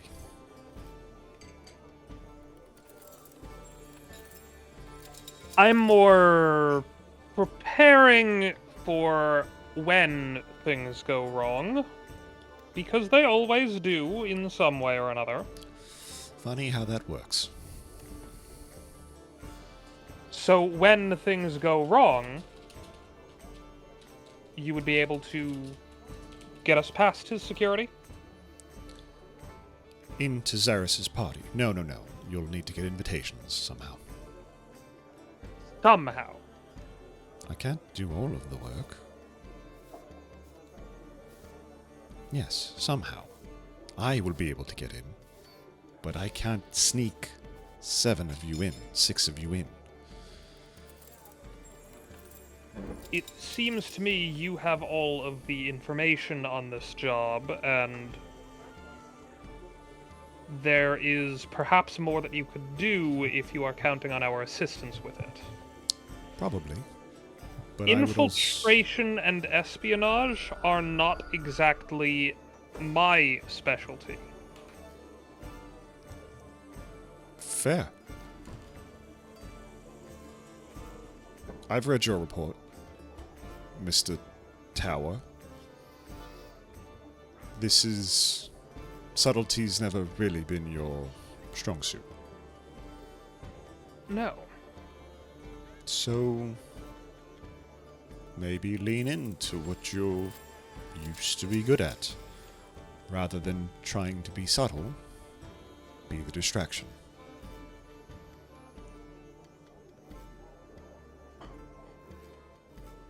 Well, I suppose if getting in is up to us, I will leave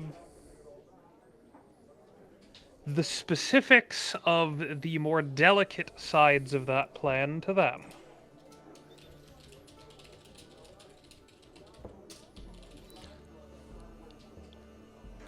I would speak with your group. See how everyone is feeling.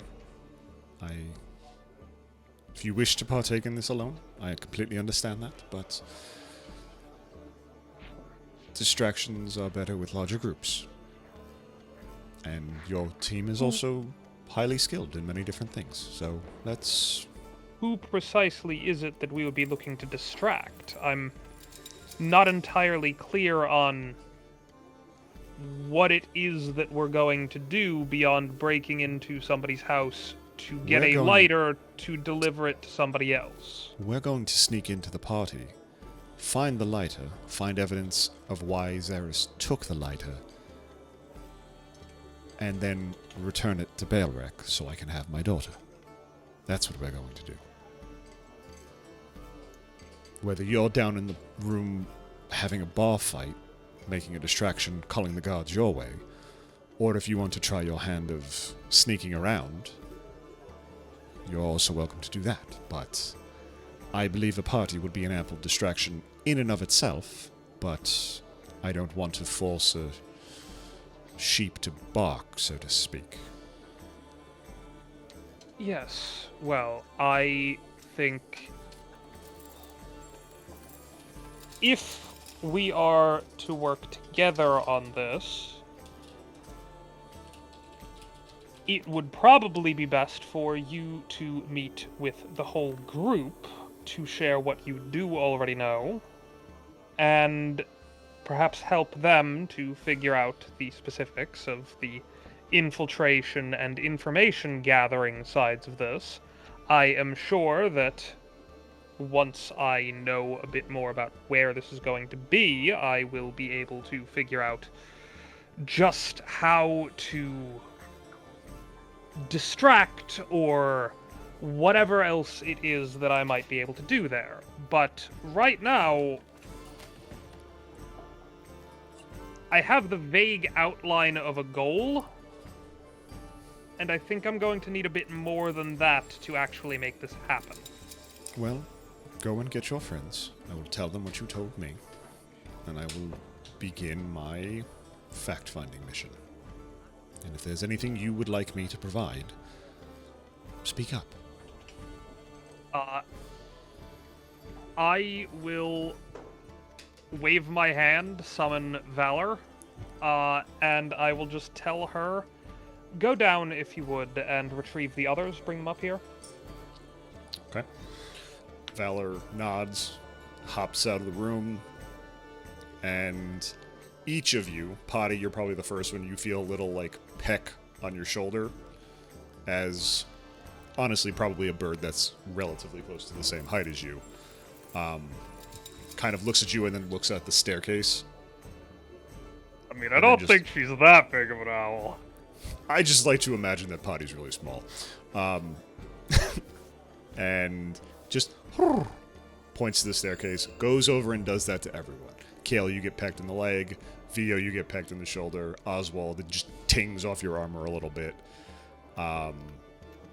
And she just kind of like hoots a little bit and looks at the staircase until you guys all start moving. What's it? Vio will start making their way. Yeah. You and same with you, she'll like grab you by like the coat, just pull you a little bit. She's gonna like sheepdog you out a little bit, like kind of like pull up the rear, make sure everyone's going where they're supposed to be going. Did you say this was a person or a bird? This is Valor, my familiar, who is a bird, but this is a bird that you would be familiar with by this point. Okay. Okay. Well, when Valor tries to pull on, my shirt or whatever, Ewan would like kind of take like an offensive stance, and then once like realizing that it was chill, lower the guard a little bit and start walking.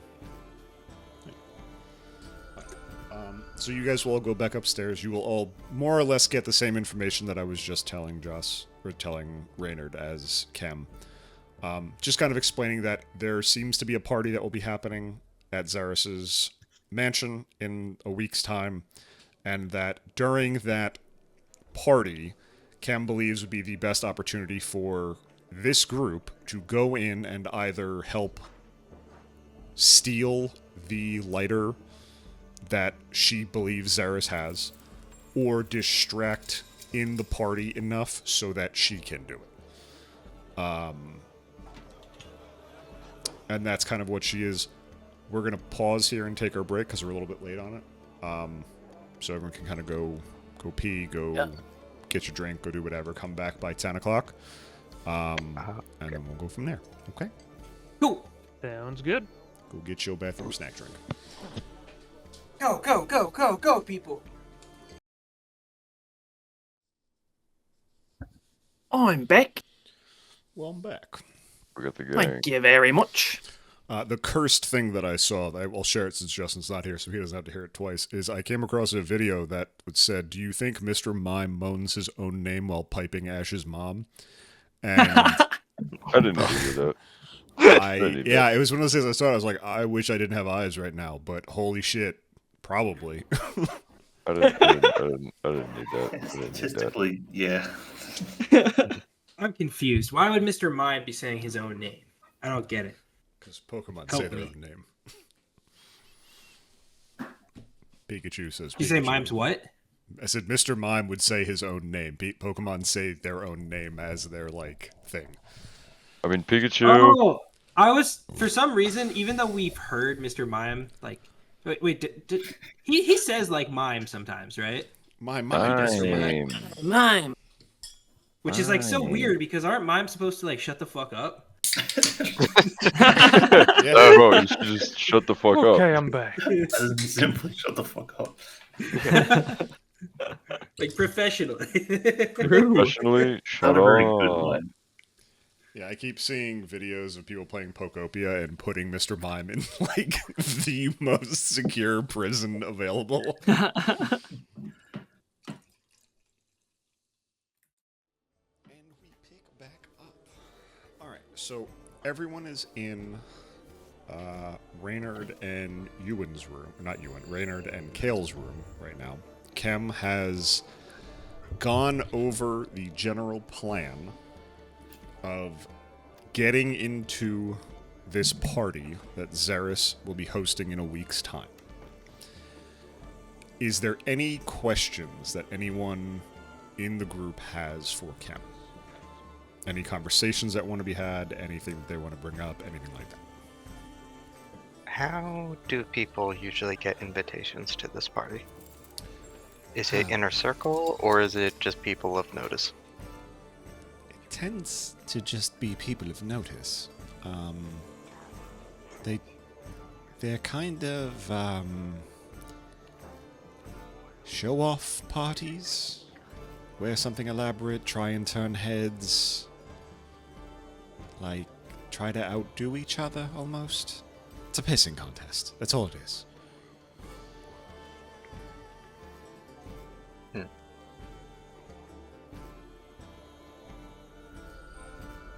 That is what we are to do when we are there.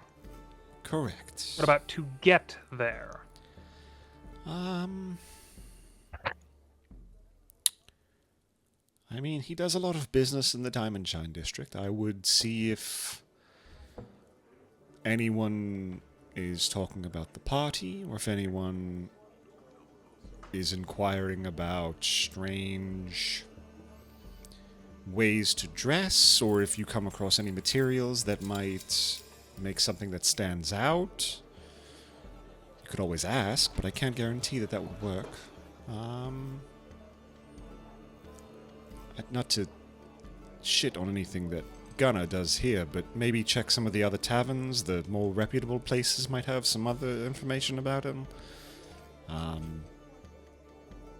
Xeris tends to avoid the, let's call the snake a snake. It's a dive bar. This is the shithole. He tends to avoid shitholes.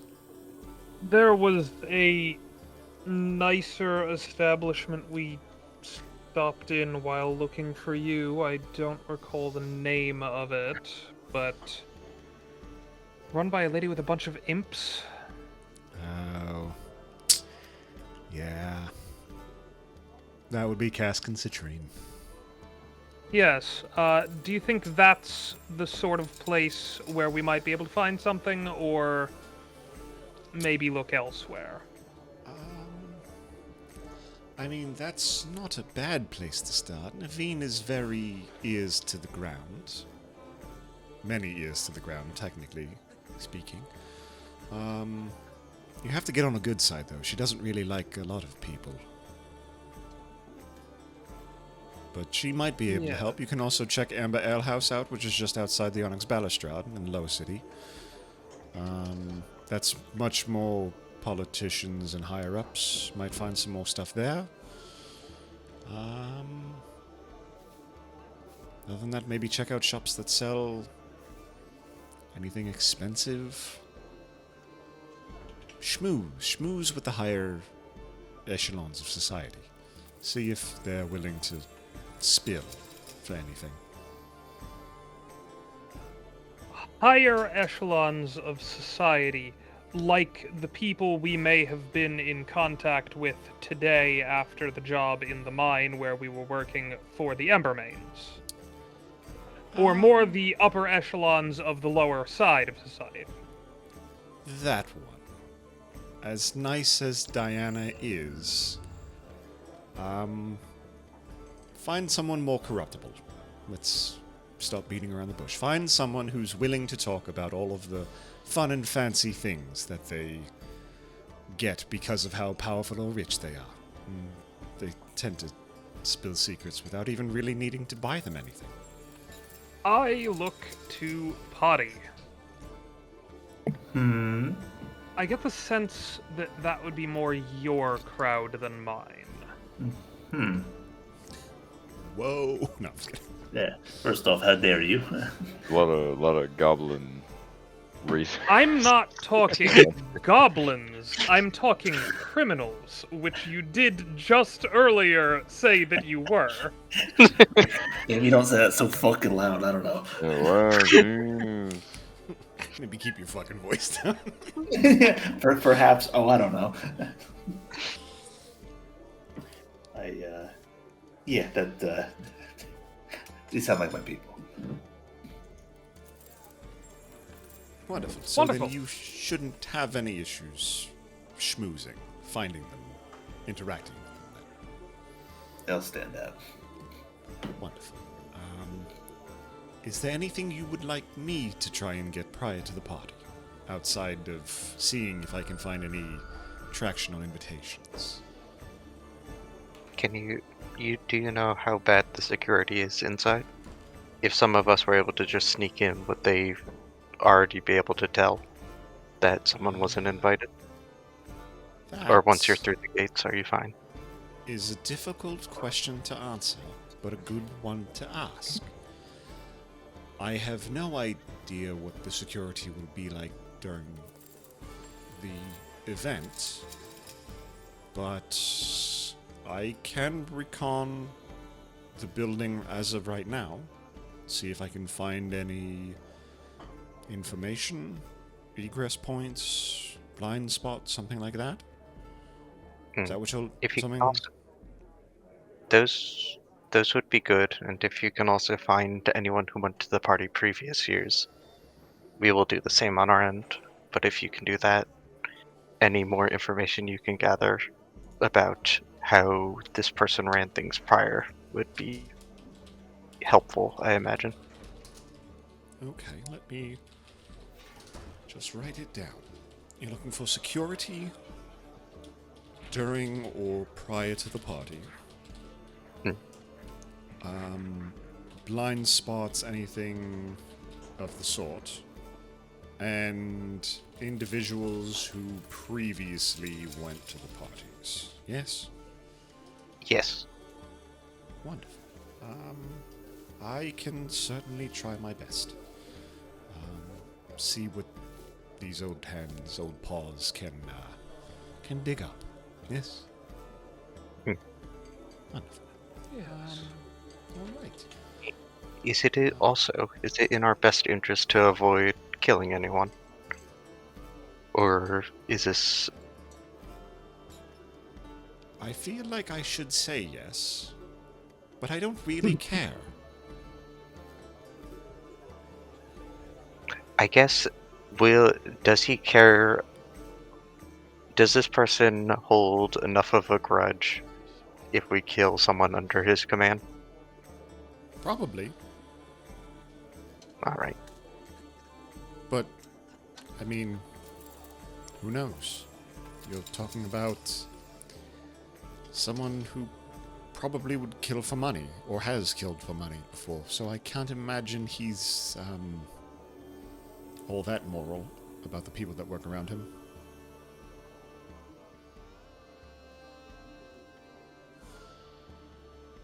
Alright. All right.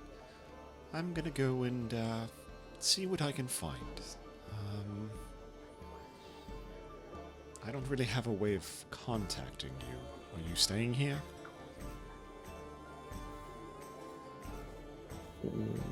I Was- suspect that even if we told you yes, you would be able to track us down with those skills you were boasting about before. You hear like something akin to a purr of like, yeah, I would.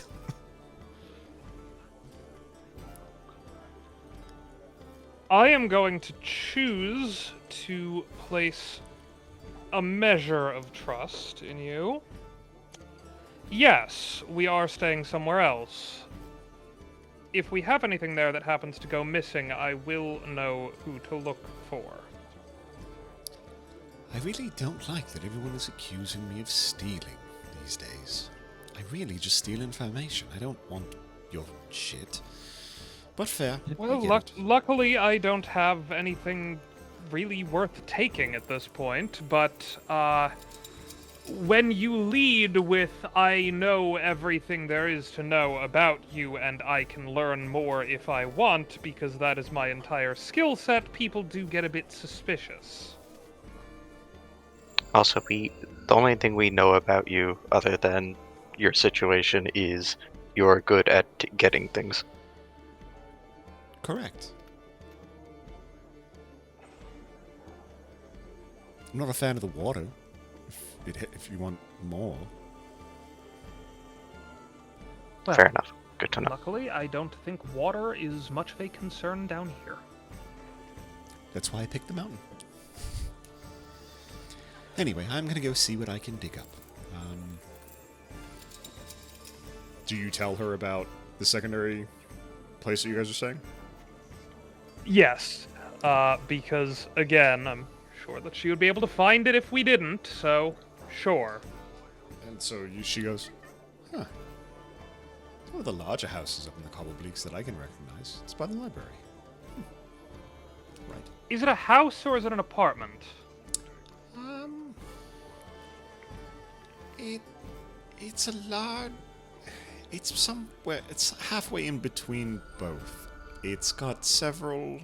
I don't really know the inside layout. It's a larger building, but as for the inside... I can only imagine a couple of bedrooms. It's your house. You should probably go and see it. Yes, well, we haven't really had the opportunity yet. Yeah, well, fair. So, if I find anything, I will pay you a visit. Yes. Have a wonderful night. And she just jumps out the window. Silent. Alright, what would you guys like to do? So, you have... Vio has stuff to do. Or Vio has somewhere that they can go if they would like to that evening. If you guys want to go and visit the house and kind of plan a little bit, you're welcome to. If there's anything specific you guys want to do, if there's any other places you want to go and visit, if there's other,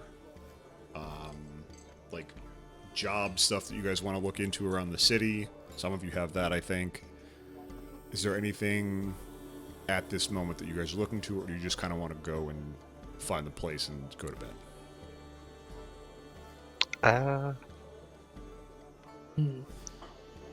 It's... What is it? If, or was it? Vio's could go to the tinkering area, or to the address tonight, but also if Kale has anything else to do, he could also just do it the next day. If Kale wants to still go get those, crystals looked at. Yeah, definitely. Definitely want to get that done. I'm not sure. Yeah, maybe tomorrow would be better. Alright, was it? Vio can wait till the morning of the next day. Okay. So what would you guys like? Where would you guys like to go? Or if I there's any guess questions you have for either me as the DM or for your other players. I think probably up to the apartment area, house thing. Yeah. Okay. So you guys will leave the Cinnabar. Gunnar will wave you off happily. He will even go so far as to offer you a box of shit from the back if you would like to take one with you. I'll leave that up to you if you would like to take that or not. Remind me, is that just ingredients that we can do stuff with It is for like food? a box of raw carrots and onions and potatoes. Not organized in any way, shape, or form. Some Well, moldy. I suppose if we're not, it's late. I don't think anyone wants to go shopping. Sure. Was it? You guys do need your food. You need energy. As and- you guys... Go ahead, sorry. Do you not? As far as I know, no. Huh. Interesting. Alright. So as you guys are leaving, Potty, can you roll a perception check for me? I can do that. Let me. Perception. Bah.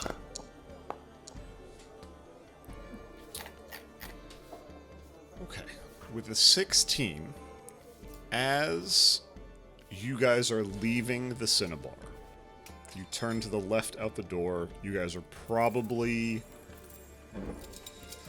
3/4 of a block away.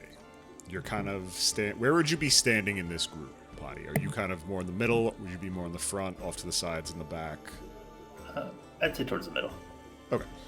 So, in being in the middle of this group, while walking and kind of being generally suspicious about your surroundings, you do notice two goblins in trench coats walk into the Cinnabar. One trench coat or two trench coats? Two trench coats. Each Okay, one good. having Okay, their own alright. individual trench coat. Just 16's not high enough just making to sure. tell if there's two in one trench coat. Okay, all right. Two small goblins in one. But you do see two small goblins go into the small Cinnabar. trench coats. Yes, Got two it. small goblins in trench coats go into the Cinnabar. Are they goblins that I recognize? They seem somewhat familiar, Don't like that. but you're half a block away. You just have been hyper aware and fixated on goblins. And you haven't, it's not that you haven't seen any. You have seen them in the Diamond Shine District. They have a tendency to work on very, small or intricate things. Passing through the, little, Inventor Fest thing that was happening by the mine entrance, you did see one or two, but these are the first two that both seem sketchy, and there is a modicum of familiarity in, the way that they walk, or the distance that they are between each other. Something's off with it. All right. I think I'm going to tuck into the group here and just kind of say, watch out for any suspicious-looking goblins you see around here. Other than, okay, it's... None of us said it. Stop looking at me. I straight ahead, keep walking. Okay. All right. Eyes straight ahead, continue walking. Go ahead. Was it be able to say, Potty, do we need to prepare for a fight? Not at this very moment, but I saw some suspicious characters walking into the building we just left. Was it understood? Envio's just gonna, take one dagger out and put it up, kind of hidden under their, forearm. Okay. So you prep that, and you guys are all kind of just on guard a little bit. You make your way over to the lifts, and the guard asks where you're going. You guys mention up to the cobble bleaks. You hear the as the lift just kind of slowly begins to chug all the way up to the upper tiers of the city. You guys get pretty close to where the library is, and you even can ask the lift operator of which way you're supposed to go for this address. It's probably about a 10-minute walk from where the library is. It's about a 15-minute walk from where the lift is. And you guys are at a very bland, indistinguishable building that you really don't think would catch much attention, because it's almost designed to be inconspicuous. And so to save us 15 minutes of people testing a door, you guys open the door because you were told keys were inside. It's trapped. You die. Yeah. Yeah, it explodes. Anyway, re-roll new characters. Going to the Feywild now. You open the Already door, there. and this place is bare bones. It is dusty. The windows are pretty... You really can't see through them at all. Like, they're just like... It's almost like when like the seal of like a real-life window breaks and it's just hazy and cloudy. You can see if there's lights on inside or on the other side of the glass door, but that's about it. So like the flickering of the lamps on the street outside kind of like cast these weird shadows into this little foyer area, but there's not much else that like there's no like real visibility out of these windows. There's a little bit of like a foyer living room that you guys are standing in. There are several doors that kind of branch off into bedrooms. There's a bathroom, and then in the back is this little, like, kitchen area. It's not a massive space. I will come up with the map for it later. But what I would like you guys to do is just either mentally or take a couple notes on it, but visualize how you want your rooms to look. And then I'll give you guys the opportunity to, like, did some mining off camera and... like decorate your rooms so you can nice. give the descriptions of that kind of stuff. As general housekeeping, because I don't think I mentioned it before, the chest that Arisat Teakbrow gave you as a reward, along with the like promissory note to use this like apartment townhouse kind of thing, is 250 gold. That you guys can put in your party funds or distribute however you would like.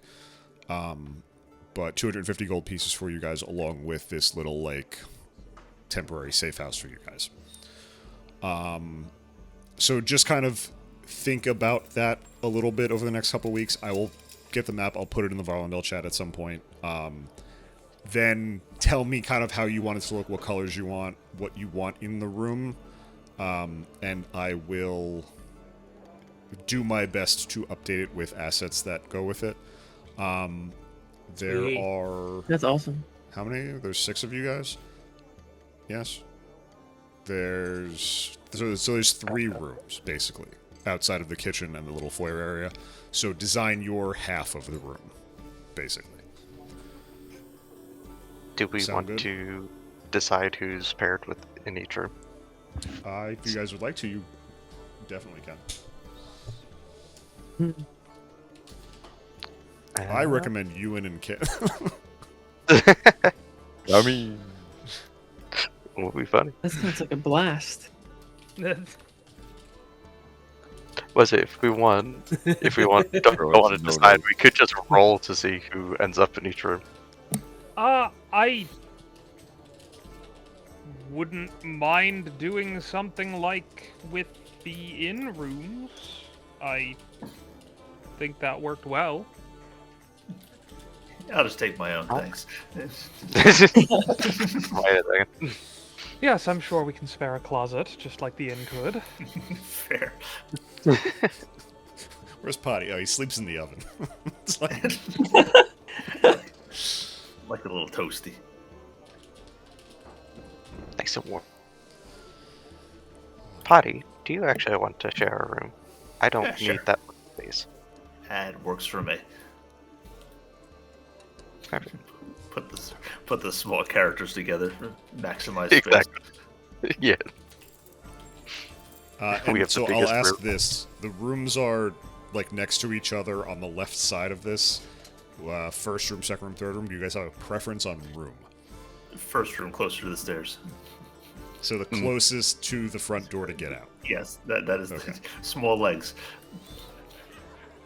Oswald, what say so. you that we would share a room? I will agree. Very good. Which room would you two like? What's the farthest room or closest room? The closest room was taken by Vio and Pun. You can take the middle room or the back room. I'll take the back room. And so then that leaves Reynard and Ewan in the middle room. Sounds good. That works, so long as you are willing to put up with this one, and I motion to Valor. Who? Oh, God damn it. That took me a second. Slow burn. Enough. It was so casual. There's always every once in a while there's a half a second like that that joke. God. Yes. But yeah, still you got would- it. Ewan would look at Valor and, since Valor has been very chill, nothing but helpful, kind of just look at Valor in the eyes and just after a second nod his head once and say, "Yeah, I think we'll be all right." Wonderful. Valor just turns her head 90 degrees. Is just staring at you. I'd like to think that C would run up onto my shoulder and just stare back. Okay. Okay.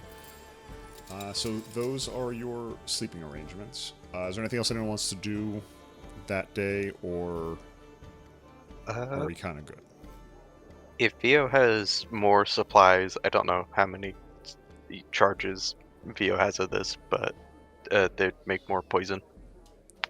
You have to roll for it, yes? Or do you just make it? I think I roll for it.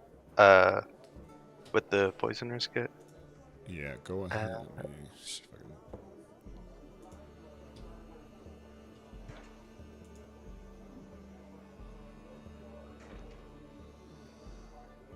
What's it? It's got the utilized intelligence and then the craft basic poison. I feel like you might just do it. It might be a thing where you spend the time to make it, and maybe you have to roll. I'm just not. Say Yeah. if you're looking to make it, you can spend the rest of your evening working on it to craft a basic poison. Yeah. Okay, cool. Yeah, I think maybe the rolls for the utilize detect poison or whatever Yeah, attached to it. probably. Yeah, What is I it? would. We can Yeah, shake that out later. But yeah, I would say you're fine. If you're going to spend the rest of your night basically taking the resources you have to craft poison, you can. I will say it's probably the last one you can make with the What I bought. materials you have right now. Got it. So you guys would have to go back and get more stuff from Underground Tinctures if you are looking to get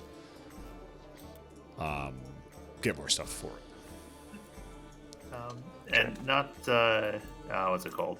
I don't know if it would technically be in the morning or if it would be at night. I think it would be technically over the long rest here for assuming we're turning in for the night. But I do want to use my experimental elixir ability. Planning to just pop this each morning or after each long rest. And it's just going to be a D6 to get a potion that does something, or an elixir that does something, depending on what I roll. Okay. Whoa. Nice. So That's fucking awesome. Let me just see.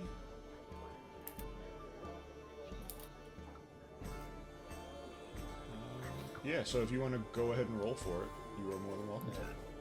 Alright, let's go here. And...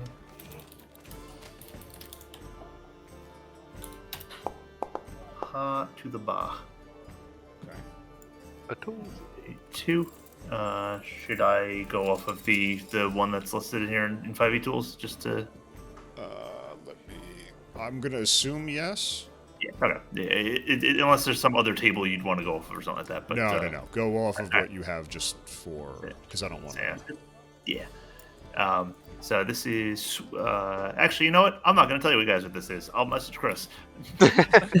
Oh, Sounds good. fuck. I think it's more fun to. I mixed some stuff and I made a thing here. I Yeah. also kind of like Alright, that I alright. would know, but even Potty might not know what he made. Yeah. I'm into it. I am going to act as if. Actually, no. I know what I'm trying to make. Yeah, I know what I'm doing. So here, I'll send it to Chris. It's the same table it's on 5e tools, right? Yeah. Yep. Yeah, okay. I got you. You're good. Was Vio and Potty just in two corners of the room making two like just sitting here mixing shit. Just Yeah. like backs The turned to alchemist each lab. other, but like we're just gonna make a whole lab as our room here. basically? Yeah. Well, Vio doesn't need a bed. He's just gonna like every night just sit down and just like stare at the wall for a bit. Vio's just a Roomba, essentially. Just plugs into the wall somewhere. Yeah, drop some shit. Am I picking that up? Yeah. Was it throws it? Occasionally pick up an entire desk chair. Yeah. It's like, oof, this should be in my inventory. Okay, so you both will spend your evenings making potions. I imagine, like, briefly looking over your shoulder to see what the other person's doing and or if they're paying attention to you or not. Yeah, just curious. Like, Yeah, it's like curiosity and like, no, wait, don't look at what I'm doing. Alright, is there anything that anyone else would like to do in the other two rooms for the evening or for the long rest?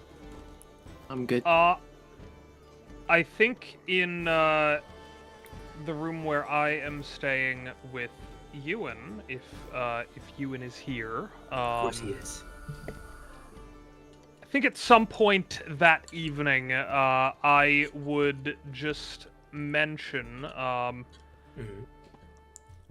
So one detail that I don't believe came up before with regards to our excursion down into the caves is that we did encounter this elven girl down there who admitted to being in a part of the mine where she wasn't supposed to be, right around the time when we encountered this cave-in.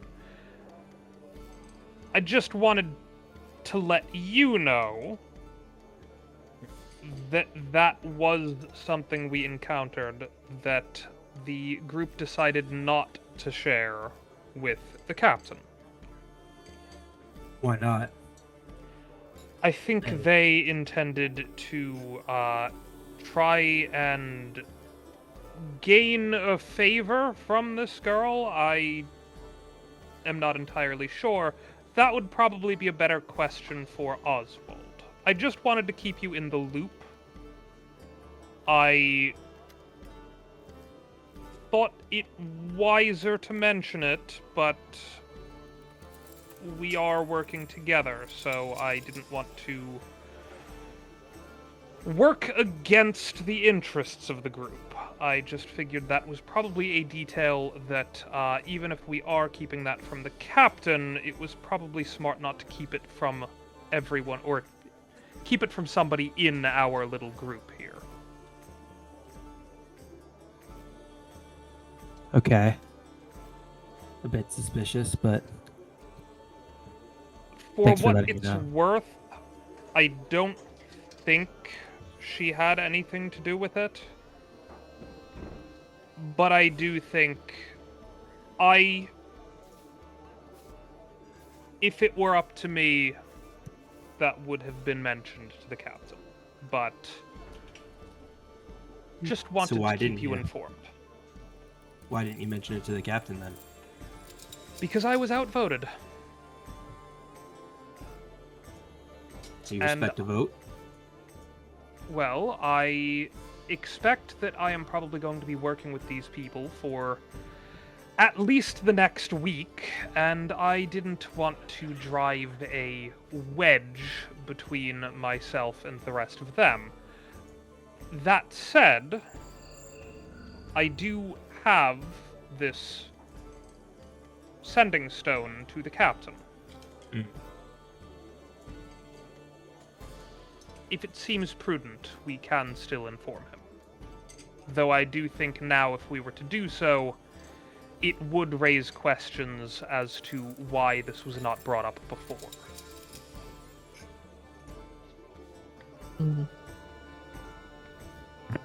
I'd say just because they were in the wrong place at the wrong time doesn't necessarily mean they're up to no good. So Yes, I agree. probably I- not urgent to let them know. Probably I not agree with the other necessary. room. I think,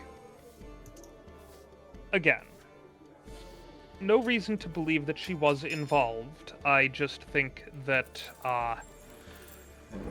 well, it could be dangerous to intentionally keep secrets from the people in power here. I also think, from the girl's own mouth, the consequences, if that were to be brought up, were a scolding, not anything more harsh than that. So, but again, was outvoted. Mhm. I am deferring to the will of the group, but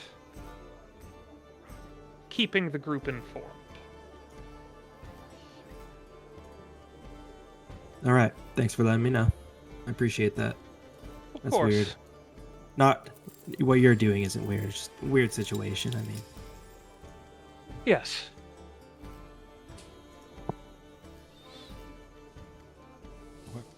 Oswald, that's it. anything from you guys, or are we good?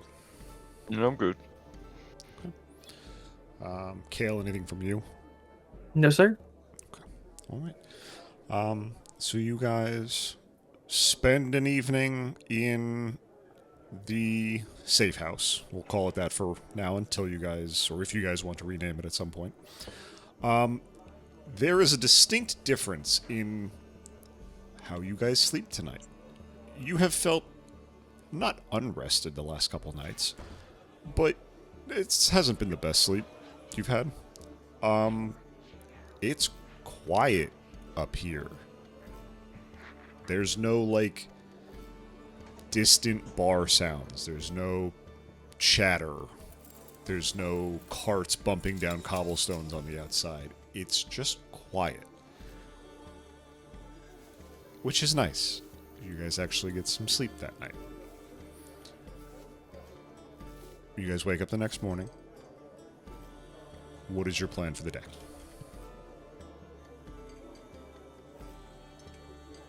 What's our Well- first stop? What is it? I have some business with a friend of my creators. So I need to separate for a little bit unless anyone wants to join. It's just going to be in the tinkering area. Yeah, we think. Do you think that's where we could find someone to maybe mess with these crystals a little bit? I imagine there's many people there who can make something, and if not there, then elsewhere in the city. I suppose if that's the sort of thing we're going to be looking for, I wouldn't mind coming along, see if I can use some of those frost crystals for something. Not sure if that could be used to assist my magic, but Yeah, it's worth a shot, I'd say. yes. So, Alright. where to first? Was it? Or Vio is- we're just going to Lepham's workshop.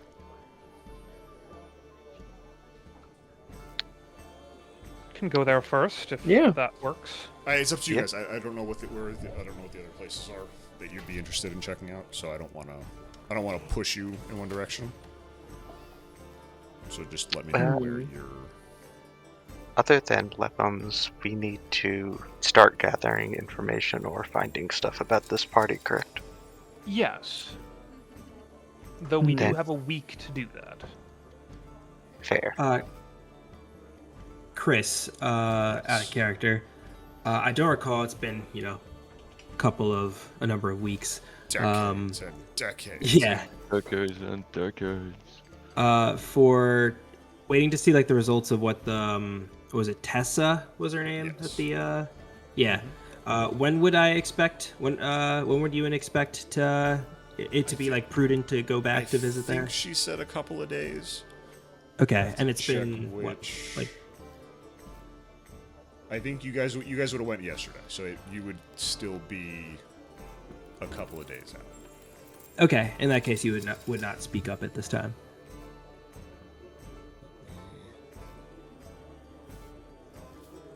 Yeah, I didn't know what the days were for that, but yeah, I think it was a couple of days. Okay. She So in that explained that case, she you could it's not magically in a enhance rush. seeds to grow them faster, but faster does not mean instant, is what you could kind of assume. Sounds good. Yeah, I just wasn't sure how much in-game time had passed since I was absent last time. But yeah, Ewan would just kind of just nod along with the group and just prepare to move with the group. Yeah, time for right now, time is moving relatively slow just because of like the timeline of events that you guys have been working with. There will be Yeah. times where it's like, hey, you guys spend a week walking. We're gonna roll on this table a couple times. Like, there'll be some of that as well. It's just more like everyone kind of has stuff to do that's not necessarily like a day away, but like they may have a day where they're like, oh, I want to go and check this place out. Oh, I want to go and look at this bar. So it's like I want to kind of like I'm just gonna kind of go slow for right now. There will be times where it just picks up. Sounds good. Whatever pace works. I was just Yeah. didn't know what was up. All right, so where are we going? Over to Lepham's. I think. I don't have a map for Lepham's workshop, but you come to a house on the not necessarily the opposite side of the Cobblebleaks, but you guys walk for a good amount of time before you get over to where it is. It seems like you kind of step into a neighborhood that is the outlier of a lot of the types of houses that you have seen. The craftsmanship in this city, I would like everyone to assume, is extremely well done. Pathways are like perfectly hewn, lines are straight in anything that is carved. Almost everything, every building has some level of very impressive masonry skills. But it all kind of fits within the same, like, everything's this little bit of, like, dark gray, little bit of, like, lighter black colors. It's very cobblestone-esque. You'll see some smatterings of, like, that, like, wine-colored granite or diorite or any of, like, those kind of, like, secondary rocks that you would find as you're digging through a mountain.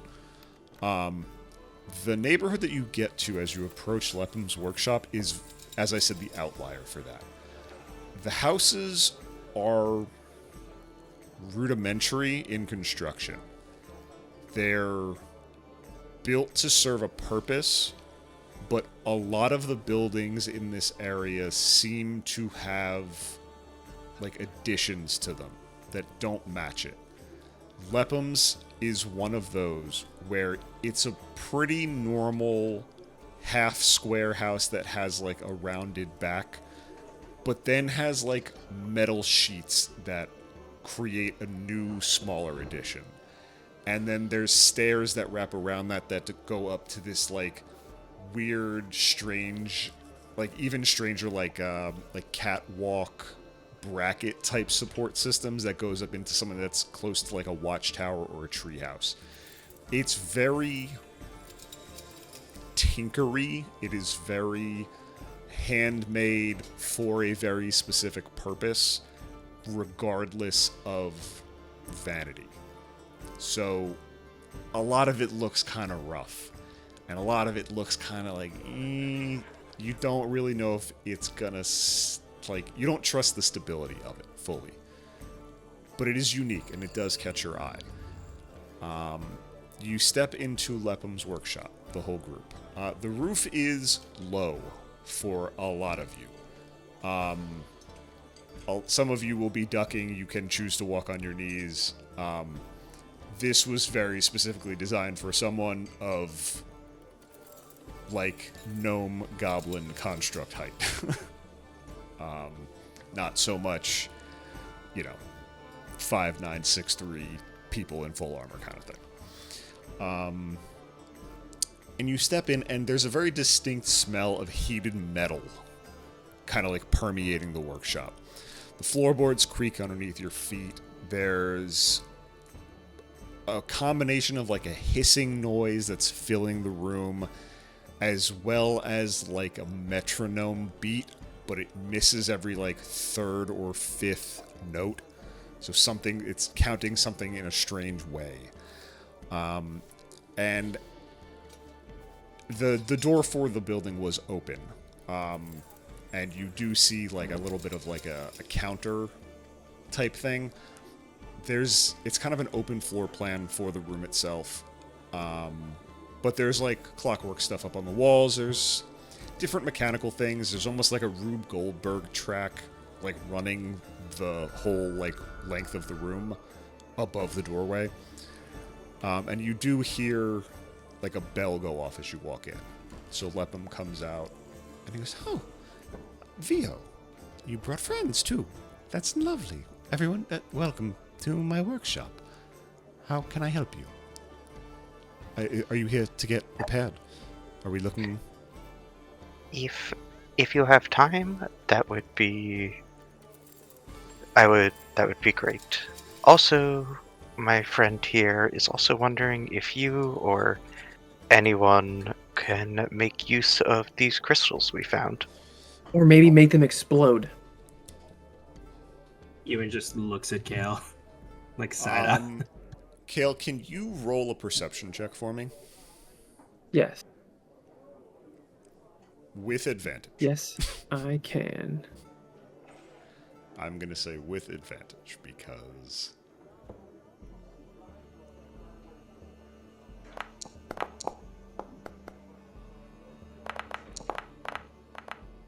Better. Okay. So, as you say the word explosion,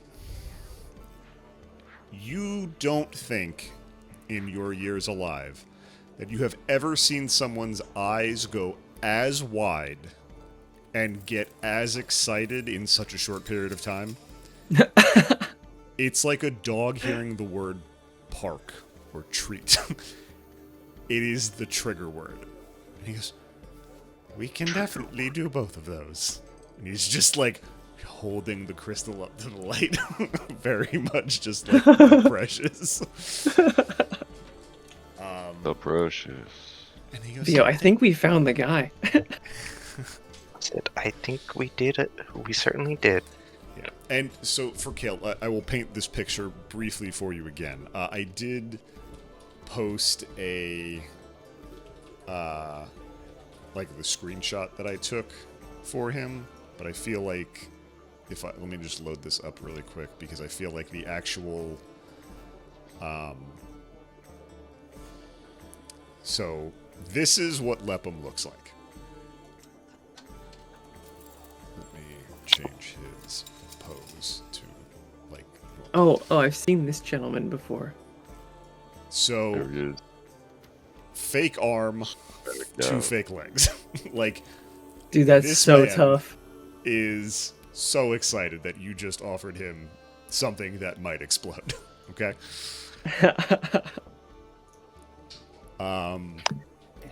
So it's that combination of like. That's some visual storytelling of what this guy's opinion of explosions might be. I felt it was very important for this.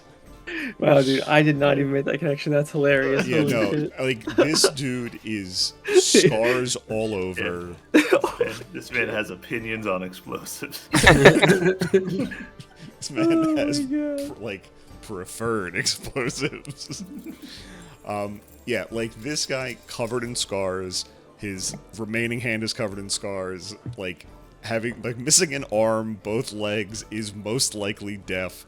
The glasses are like kind of required at this point to see. He's a character. And so he's going through and he goes, "Can I ask, where did you find these?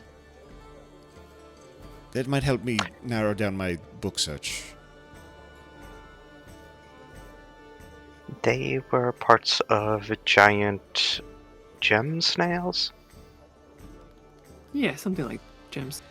And so he's behind his counter, and it has like a glass top, and he puts his elbows on it, and he's pointing the crystal at you. And he goes, "Giant gem snails. This." Yes. And this is like almost a foot tall crystal that you handed him. He goes, and he reaches down beneath the counter, and he pulls out like a flight paddle with 6 jars on it, and he goes, "These gem snails." And he points at, he has 6 jars of gem snails similar to the size of the one that you took, Reynard. He goes, "This foot-long monstrosity came from these." Big one. Yes. How big? Huge. Huge. Huge. Huge. And he has this smile is creeping on his face. He goes, "Oh, helpful. One moment." And he goes and he climbs up this little ladder for the full bookcase that's behind him, and he just like yeets himself all the way down the wall. 0 regard for his own health. Stops like one bookshelf before he was about to slam into the wall. You just hear him muttering, "Here we are." He pulls it out, and flipping through pages, he's like scratching his head with the crystal, flipping through more pages, and he comes back and he sets it down. "Here you are." He turns the book around and he points with the tip of the crystal again, just waving this thing around. He goes, "So, crystal shards of this size are, how do I say, rare-ist ever. You don't find crystals like this size. So, are they all like this, I'm assuming? I don't know how many you have. You said plural, so I can only assume you have a lot. Are they all kind of like this? Same, like, clarity, quality? No, I think summer is smaller in size, right? And I would say probably lower quality, if I had to guess. I know many of the ones we gathered also were not the explosive variety. This is true. So you don't just have the fire one? Oh no! And I No, pull out no, the acid we and the ice one. If his eyes could awooga out of his skull, they just did. Like, he goes, and he gets off his stool, and he puts the crystal down, and he walks through, like, the beaded curtain that separates the countered area to his workshop in the back, and he just lets out this giddy yell of just pure excitement. Just like, he's like, they brought stuff for me to play with. And he comes back out and he like straightens his coat. He goes, must have been the wind. And he comes over and he goes, so you have a lot of these? He goes, all right, well, here you are. And I will make the information card for it. But basically, these crystals have 2 uses. They can be used with the assistance of a master craftsman to improve any magical weapon to a +1 variant, as well as giving it an additional D4 of that elemental damage. Whoa. Okay? So if you have a regular sword, just a long sword, the craftsman can take that sword along with this crystal end payment to turn it into a +1 sword with an extra D4 of damage. Okay? Now, how might that work for a spellcasting focus? I would say. Let me just look Like, up spell. I am Would it- very interested in this for my sword. Would it turn it into a +1 spellcasting focus? I just want to see what the because that just what what bonuses do focuses add? Well, It like, just takes normally- your spellcasting bonus, right? Normally, spellcasting focus is just like whatever you use to cast your spell. Like, you know, as a wizard, that's my equivalent of regular mundane sword. A +1 focus would, much like a +1 weapon, give +1 to attack rolls and damage Okay. rolls of spells Yes. cast through that. Yes. So you could, I would say you Let- either have the option of making it a +1 focus, or making it into like an adept focus where it allows you to regain a spell slot once per day, depending on what you would like to do in the magical regard. Make sense? If I were to go for the spell slot one, how big of a spell slot would it be able to get back? Just a level 1? It would, I would say for right now, yes, it would be a level 1 spell that you would be able to get back once per day. Would it provide any extra damage, like if the frost one with like cold damage spells? Not if you take the extra spell. If you, it'll deal the extra damage if you turn it into the +1 focus.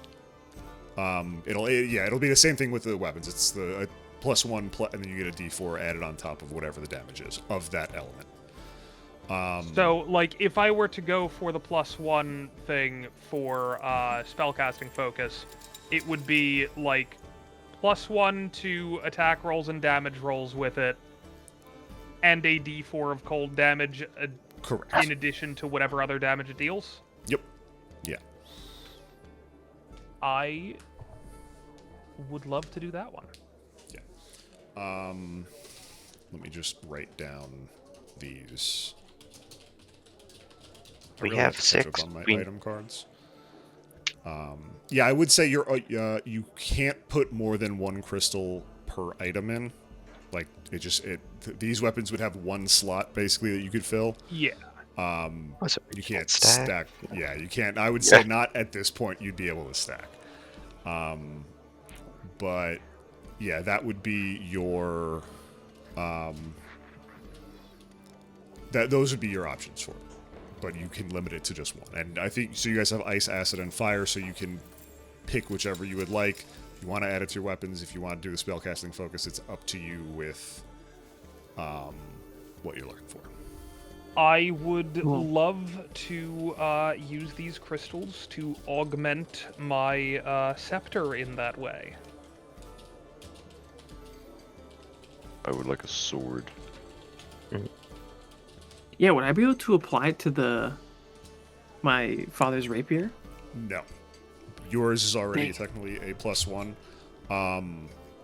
Oh, Yours excellent. I didn't know doesn't. that. Yeah, so I'm behind on item cards because I'm behind on life. But you're basically treating it as a +1 rapier at this point. It's not just a Sweet. regular standard one. I would say because of its age and how it was restored, it doesn't have the ability to gain any additions from these. Okay. Too thin, too intricate. There's not enough space, basically.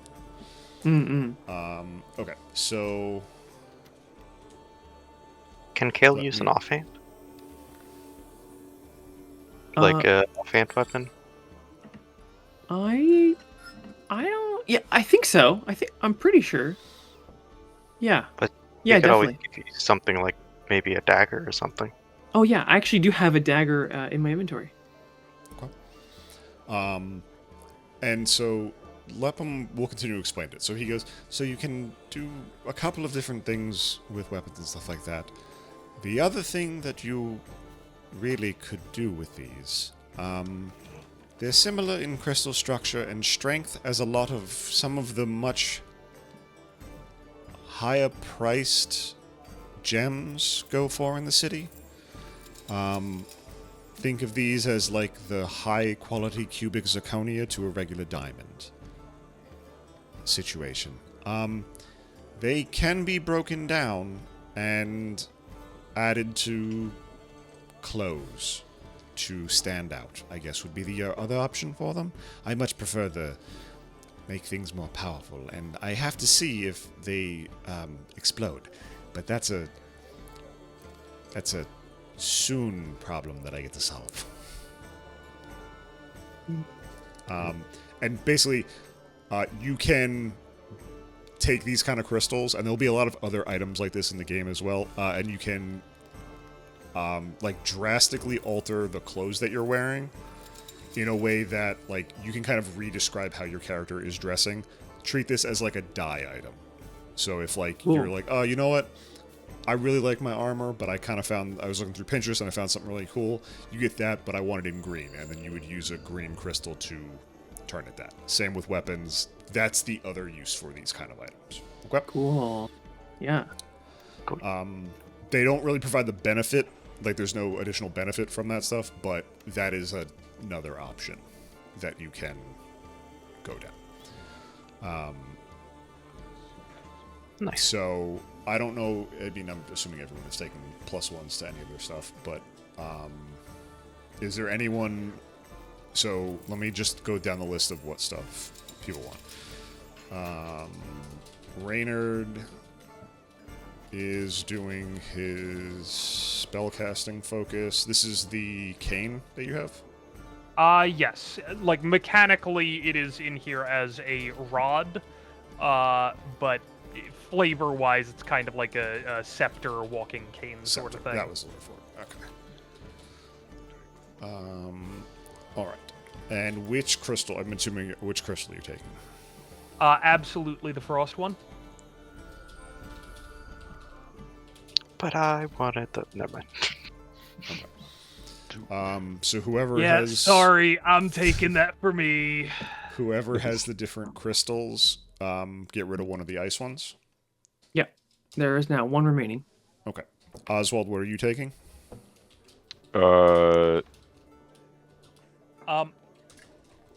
Just good. as a thing for Kale, I believe we both got a couple of frost crystals. I've got 2 listed in my inventory. I can remove one of mine.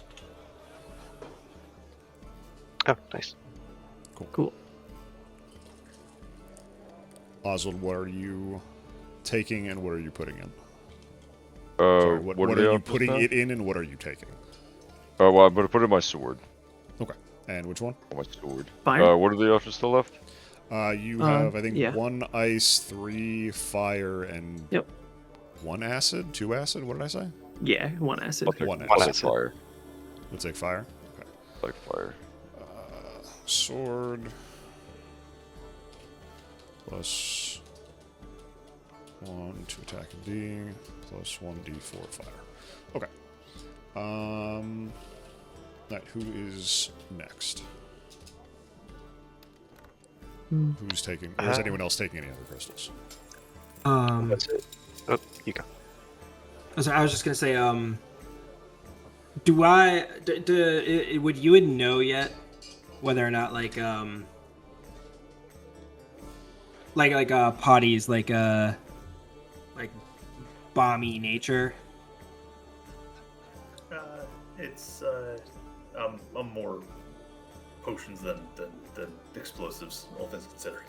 Okay, works. I was like thinking like not as Ewan, but I was wondering if it would be like cool or funny for me to take like fire for my bow and arrow to like set off like booby trap bomb things that you guys put out there. But that's Jordan. That's not Ewan. You wouldn't know. I Sorry, feel go like ahead, that's a Ryan. pretty Ewan thought, honestly, of like, how can I kill crows better? But yeah, Ryan, you were about to go, so sorry. Go ahead. Oh, no, I was just gonna say, whatever crystals are left, the VO will just hold on to one, so we have one to show to the person or the captain, and then later get it upgraded if it still Okay. exists. So you're just gonna hold one, and then I'll just put yeah. X's down, so you'll just fill it. All right, so Potty or Ewan, do either of you guys want to take one of the crystals to upgrade a How many do I have weapon? left? There's one acid, one frost, 2 fire. 2 fires. I mean, if no one else has, I'll upgrade my focus with a fire. Yeah, do it. I guess my focus would be technically.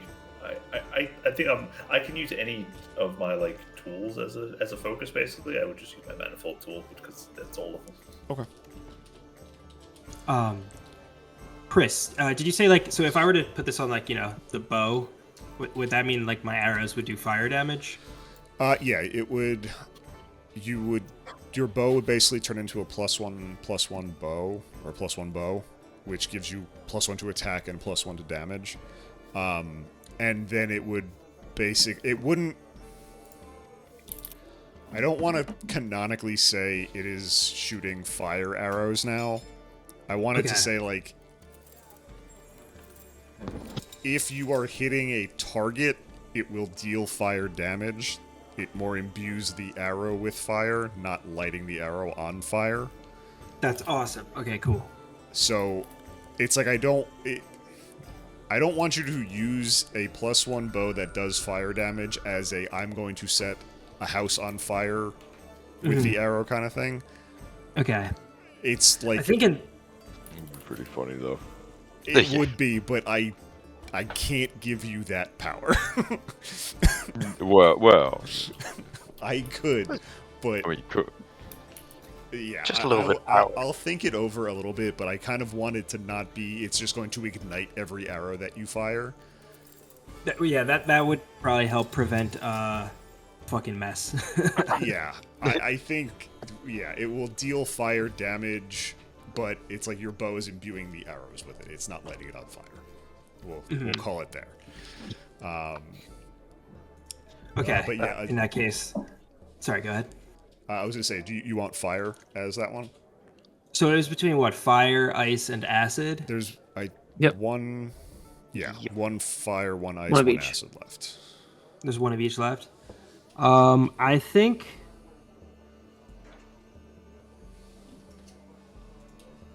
Yeah, I'll do fire. If nobody else wanted to fire, I can Nope. adjust if people want it, because I don't have a super strong feeling. No. So if anybody wanted the fire, take it. Otherwise, I'll take the fire. Yeah, all you. Do it. Cool. So I have that, and then Kale, are you doing any secondary things with it? Or... Yeah, I think if it's possible, I would like to. Yeah. Let's see what. I mean, you're welcome to. Let's see what you have. Either the dagger or quarterstaff that you have could be imbued with it. What is? Do you have a spellcasting focus? You have to, right? As a wizard. I think it's blade snap. It might be my sword. Yeah, Yeah. I think it's your sword. Yeah. Okay. Which already would get the +1 bonus from it being a +1 weapon. Yeah, so I would say I can't really upgrade your focus to a +2 right now. I mean, I don't know, but I think typically for any class that uses a weapon as their spellcasting focus, the +1 would just be for attacks, not for spells that don't have anything to do with attacks. So, that could be an upgrade if you wanted to do that. Maybe is like okay, Alright, now it gives so- +1 to spells as well, because Okay, it so wouldn't normally fair. do that. I will say. So for each of these, it will be 25 gold to attach this to whatever the weapon is. So I think technically 5 of you are going to do it, so it's just going to be 125 gold out of party coffers or people paying for their own, whatever they want. I would say for yours, Kale, because of the quality in which the sword was upgraded, you have to go back to Fenda to have it put on. She just charges a little bit more. So one of yours would basically be 40 gold to upgrade it. So it would be 140 gold for all of you to upgrade your weapons, with the exception of Vio, who's holding the last one. Make sense? Was it so with the one Vio's holding, there's 3 crystals left? Or There's one ice, one acid, I think. Okay, Those are the last 2, right? I think so. I do have one ice crystal. I don't know if somebody else has another one as well, but I do still have one. Okay, so it's Okay. 2 ice, 1 acid. So Yeah, I if you think I wanted to think I'd like to upgrade- use the acid for the dagger. Okay, so you want to do the +1 dagger for it. Yeah. Alright, so we will do dagger +1 acid. Okay, so then that leaves just you still have 1, or Random, you still have 1 ice crystal, and Vio, you have the last ice crystal. Yeah. I think that's the map. 3 fires, 1 acid, 1 ice, which leaves 1 ice left. Yes? Yeah, I believe so. I Yeah. believe so. Cool. This is adults trying to do math at fucking 11:15. Yeah. Was it just sorry, just no, for the go. notes. So Justin, you have an ice crystal, and then this is the last other ice crystal, right? Yes. Okay, perfect. Yeah. Perfect. All right, cool. So whoever is tracking party gold, or if you're doing it personally, it's minus 140 gold. So we just earned how much? 250. 200. So if we want to just subtract it from that, Yeah, That's what I was Yeah. thinking. Hey, I've just- great plan. Okay, and then that's what 110 left. correct. We're all like, yeah, we're gonna use each other's money for this, right? I cannot afford that shit. Yes, you can. Yes, Oh, yeah. It is the party funds. If it improves the party, it must be used. Hell Was yeah. it in the bag of holding? I just put the money in there, so maybe we can just keep track of it in there. You can. I don't know if it's public for you guys. There should be. Oh no, there's not. I thought I made one, but yeah, bag of holding is fine if you wanted to do that. Yeah, just in the journals tab. Okay. Cool. All right. Awesome. So, is there anything else you guys are looking for with Lepum in the Tinker's Workshop, other than getting Vio fixed? No, not me. I don't believe so. We do need to get VO fixed. Yeah. Yeah. That is quite important. So, thank you for all of that. You can go to your respective things later today and get all of those upgraded. They shouldn't take too much time. So little, in fact, that we don't even really need to cover it. But, Vio, why don't you hop on up and let's get to seeing what's going on in here. All right. And then And- Phil will just sit down. Yep. And so you just pops you right open. And so, Vio, tell me, where did all of this come from? All of this damage? There was an explosion Explosion? That explains the Yes. soot. I managed to walk away from it, but most of what I had before is either damaged or gone. Mainly the base frame remains. Well, that's unfortunate. Explosion. Dare I ask what exploded and how close you were to it? And he's just kind of like, you feel him like unscrewing something inside of it, inside of you, and it's just like a screw drops. He goes, ah, damn it. He picks it up. So dare I ask for details about this? It was a close explosion. Oh, It wasn't planned. It was a spur of the moment decision. well. And he just looks at his metal hand, and he kind of rolls back and he looks at his two, like, his full metal left leg and his half metal right leg. He goes, I'm not gonna judge. But the beard And- gives him a smile. Yeah. And he puts like a screwdriver in his mouth and he puts a ratchet in there and you like feel like your chest tightening and it's a very awkward sensation. And he goes, all right, so you had a close explosion. It wasn't in this. I didn't hear about news about an explosion here. What? Can I ask what exploded? And what is it? It was a lot of machinery.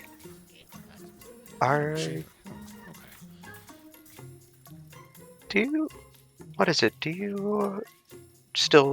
you do business with Finzip's old partner?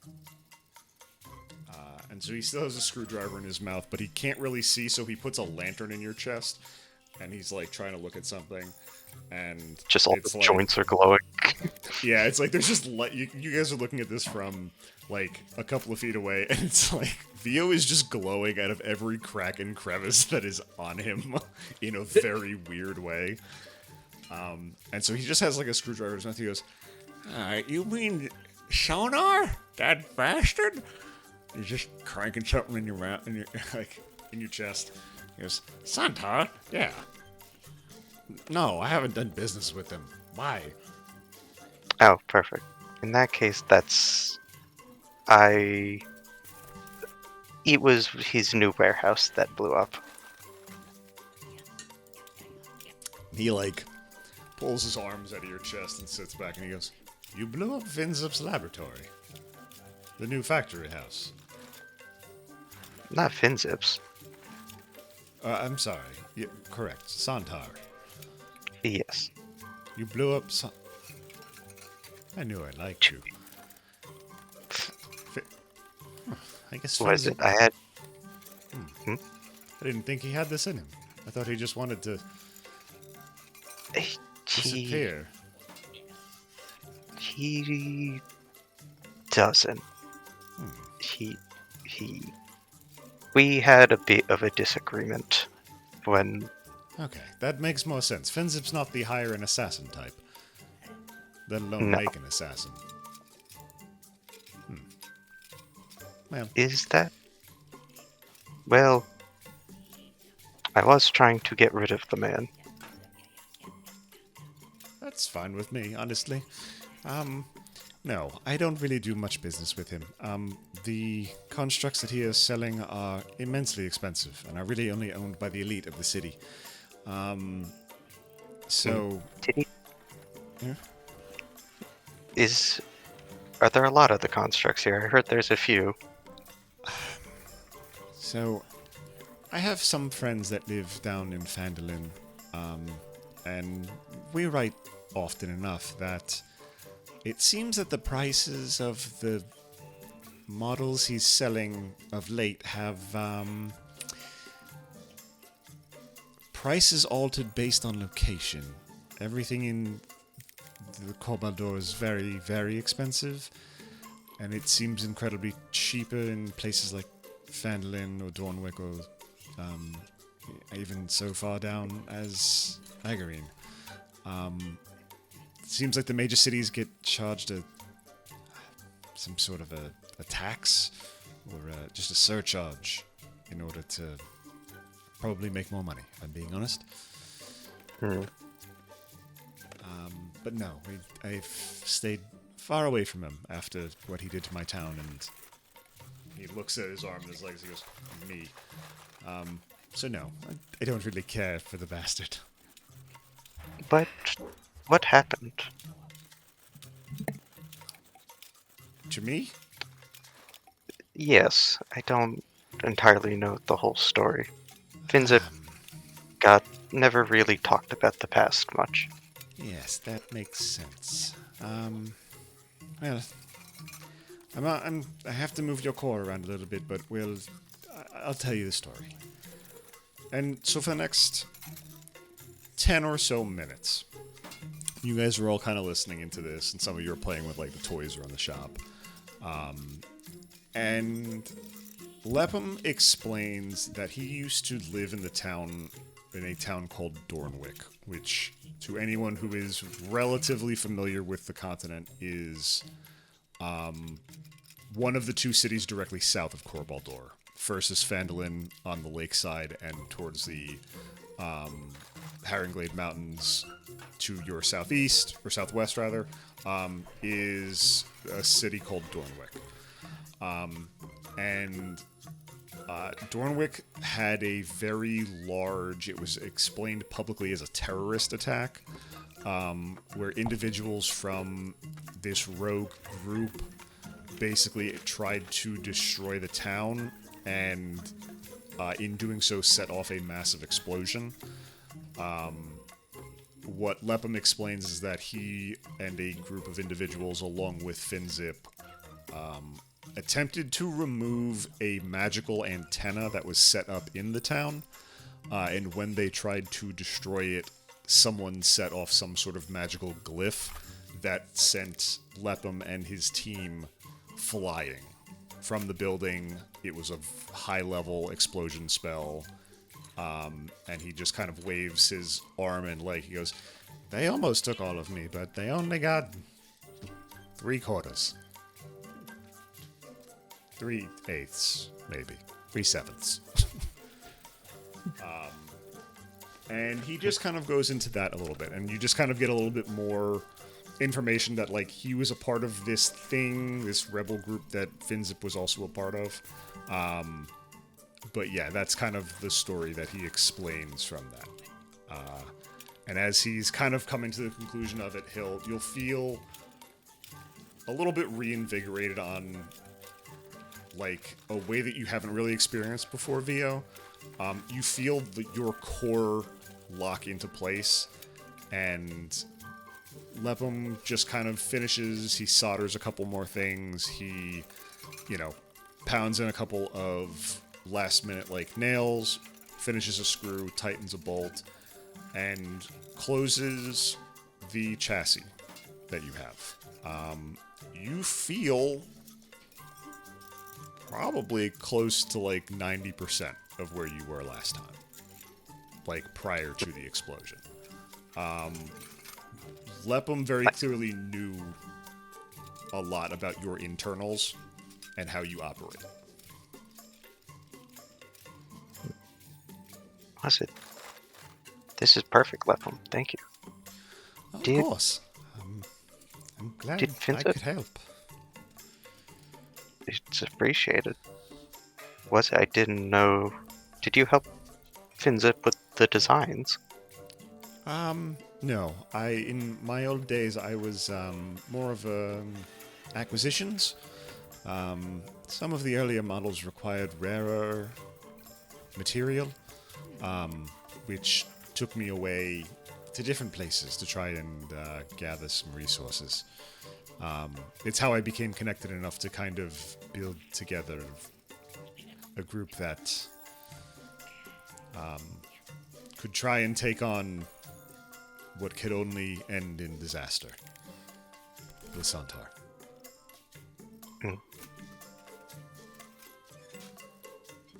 Well, I'm glad to have your knowledge. Of course. Is Go ahead. Do you know if anyone else is still out there trying to deal with him?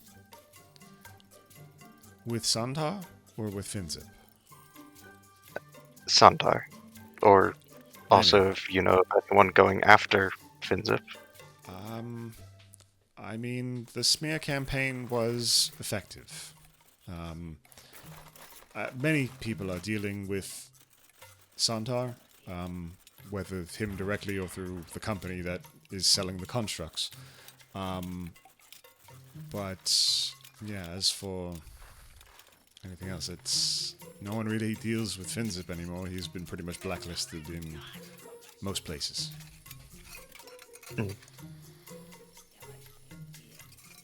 And do you know anyone fighting Santar?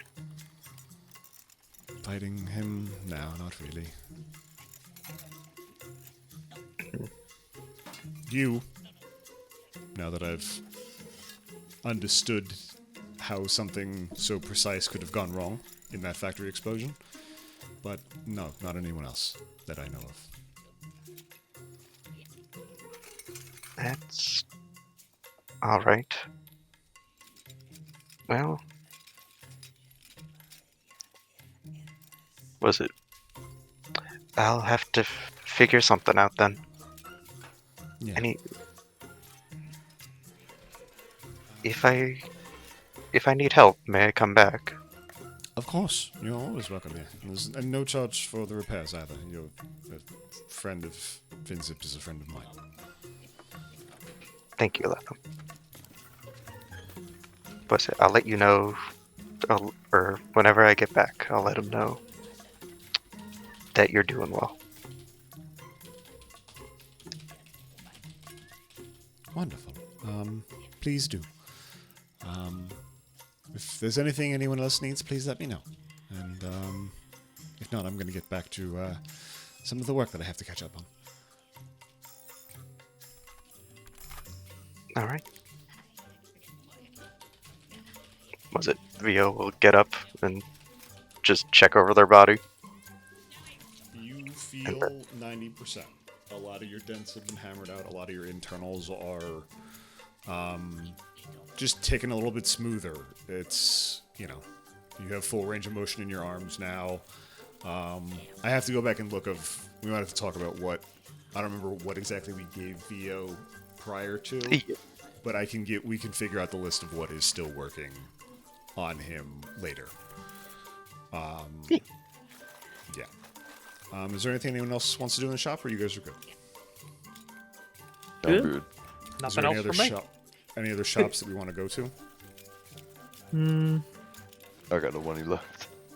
You have 110 gold. Well, technically. Nowhere else? Not for shopping. At least not for me.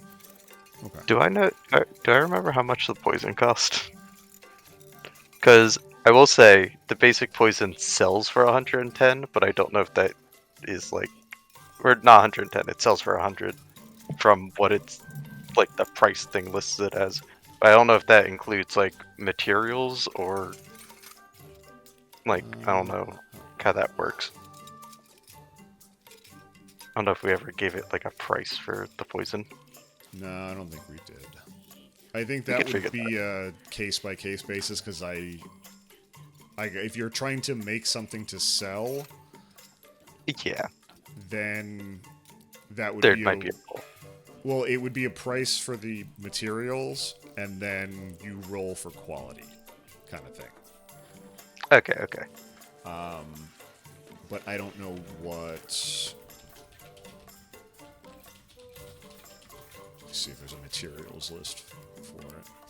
I don't think D&D Beyond lists what it takes to make it. Yeah. Crafting's So we don't need it. Yeah. It's very loose. Yeah, we'll figure it out what the prices are for it. But yeah, so if there is nothing else, if there's no other shops, then I think we can kind of zoom the camera out a little bit, and as you guys are kind of walking either back to the house or just kind of around the city because you have somewhere else that you may want to go, we'll end the session there on a little shopping. Let everyone kind of figure out what they want to do. Can Okay. I do one Yeah. little mechanics thing just because I Yeah. forgot to do it on the last long rest? Of course. I still have not used my heroic inspiration. So when I would have regained one on that long rest, since I was sharing a room with Ewan, Ewan, you get a heroic inspiration. So just one free reroll that you can use once, but on any roll you want. Is Yeah, I guess there an not all birds are expiration bad. for heroic inspiration or no? There's no expiration for it. Just when you use it, you can only have one at a time, though. And if you get it again while you already have it, it either goes to waste or you can choose somebody else to give it to. You said heroic inspiration. Yes. Inspo. Chris, I just messaged that to you because I don't have proper notes set up yet. I will copy paste that into the relevant spot later. Sorry.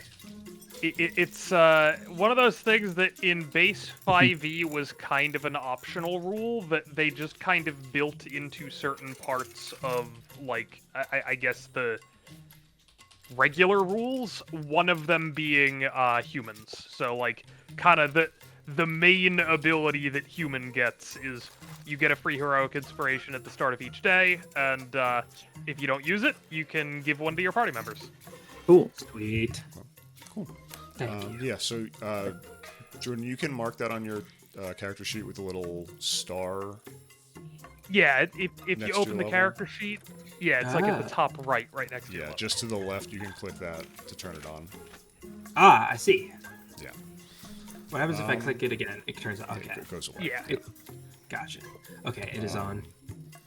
Also, cool. for my elixirs, I would have gotten a second one. Can I roll another d6? Yes, I get please two a do. day, apparently. Yep, Choose a bot. Oh, hey, that's that's the fun one.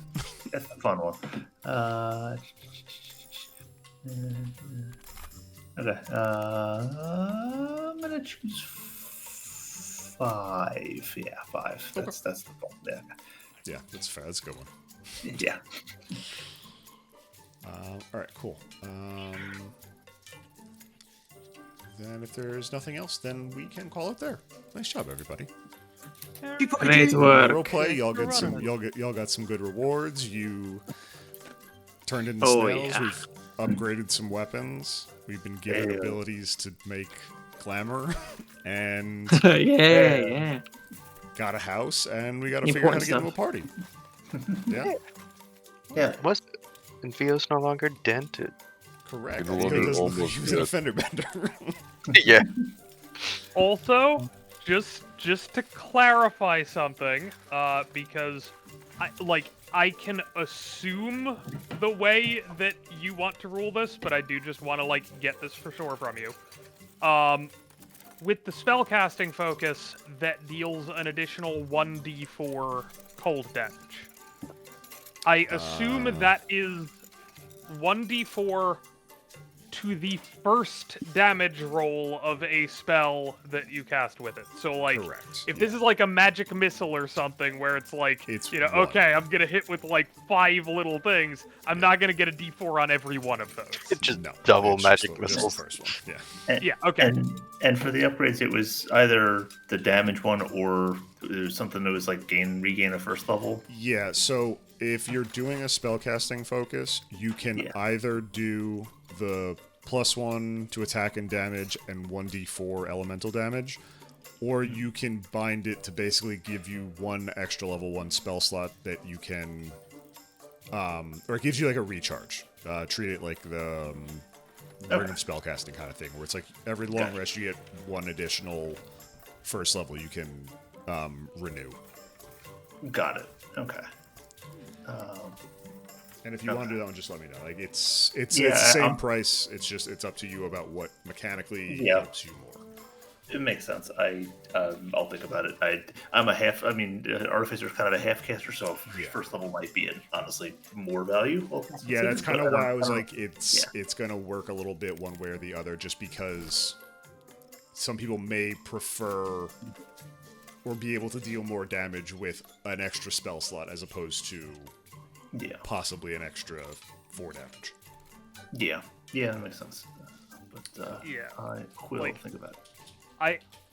That is a good point, because like, as a wizard, oh yeah, there's no question. Like, extra first level spell slot, I mean that's alright, but like, man, higher levels, I'm gonna have so many spell slots, like I don't need an extra first level. But hit a little bit more, deal a little bit more damage with it. That's pretty good.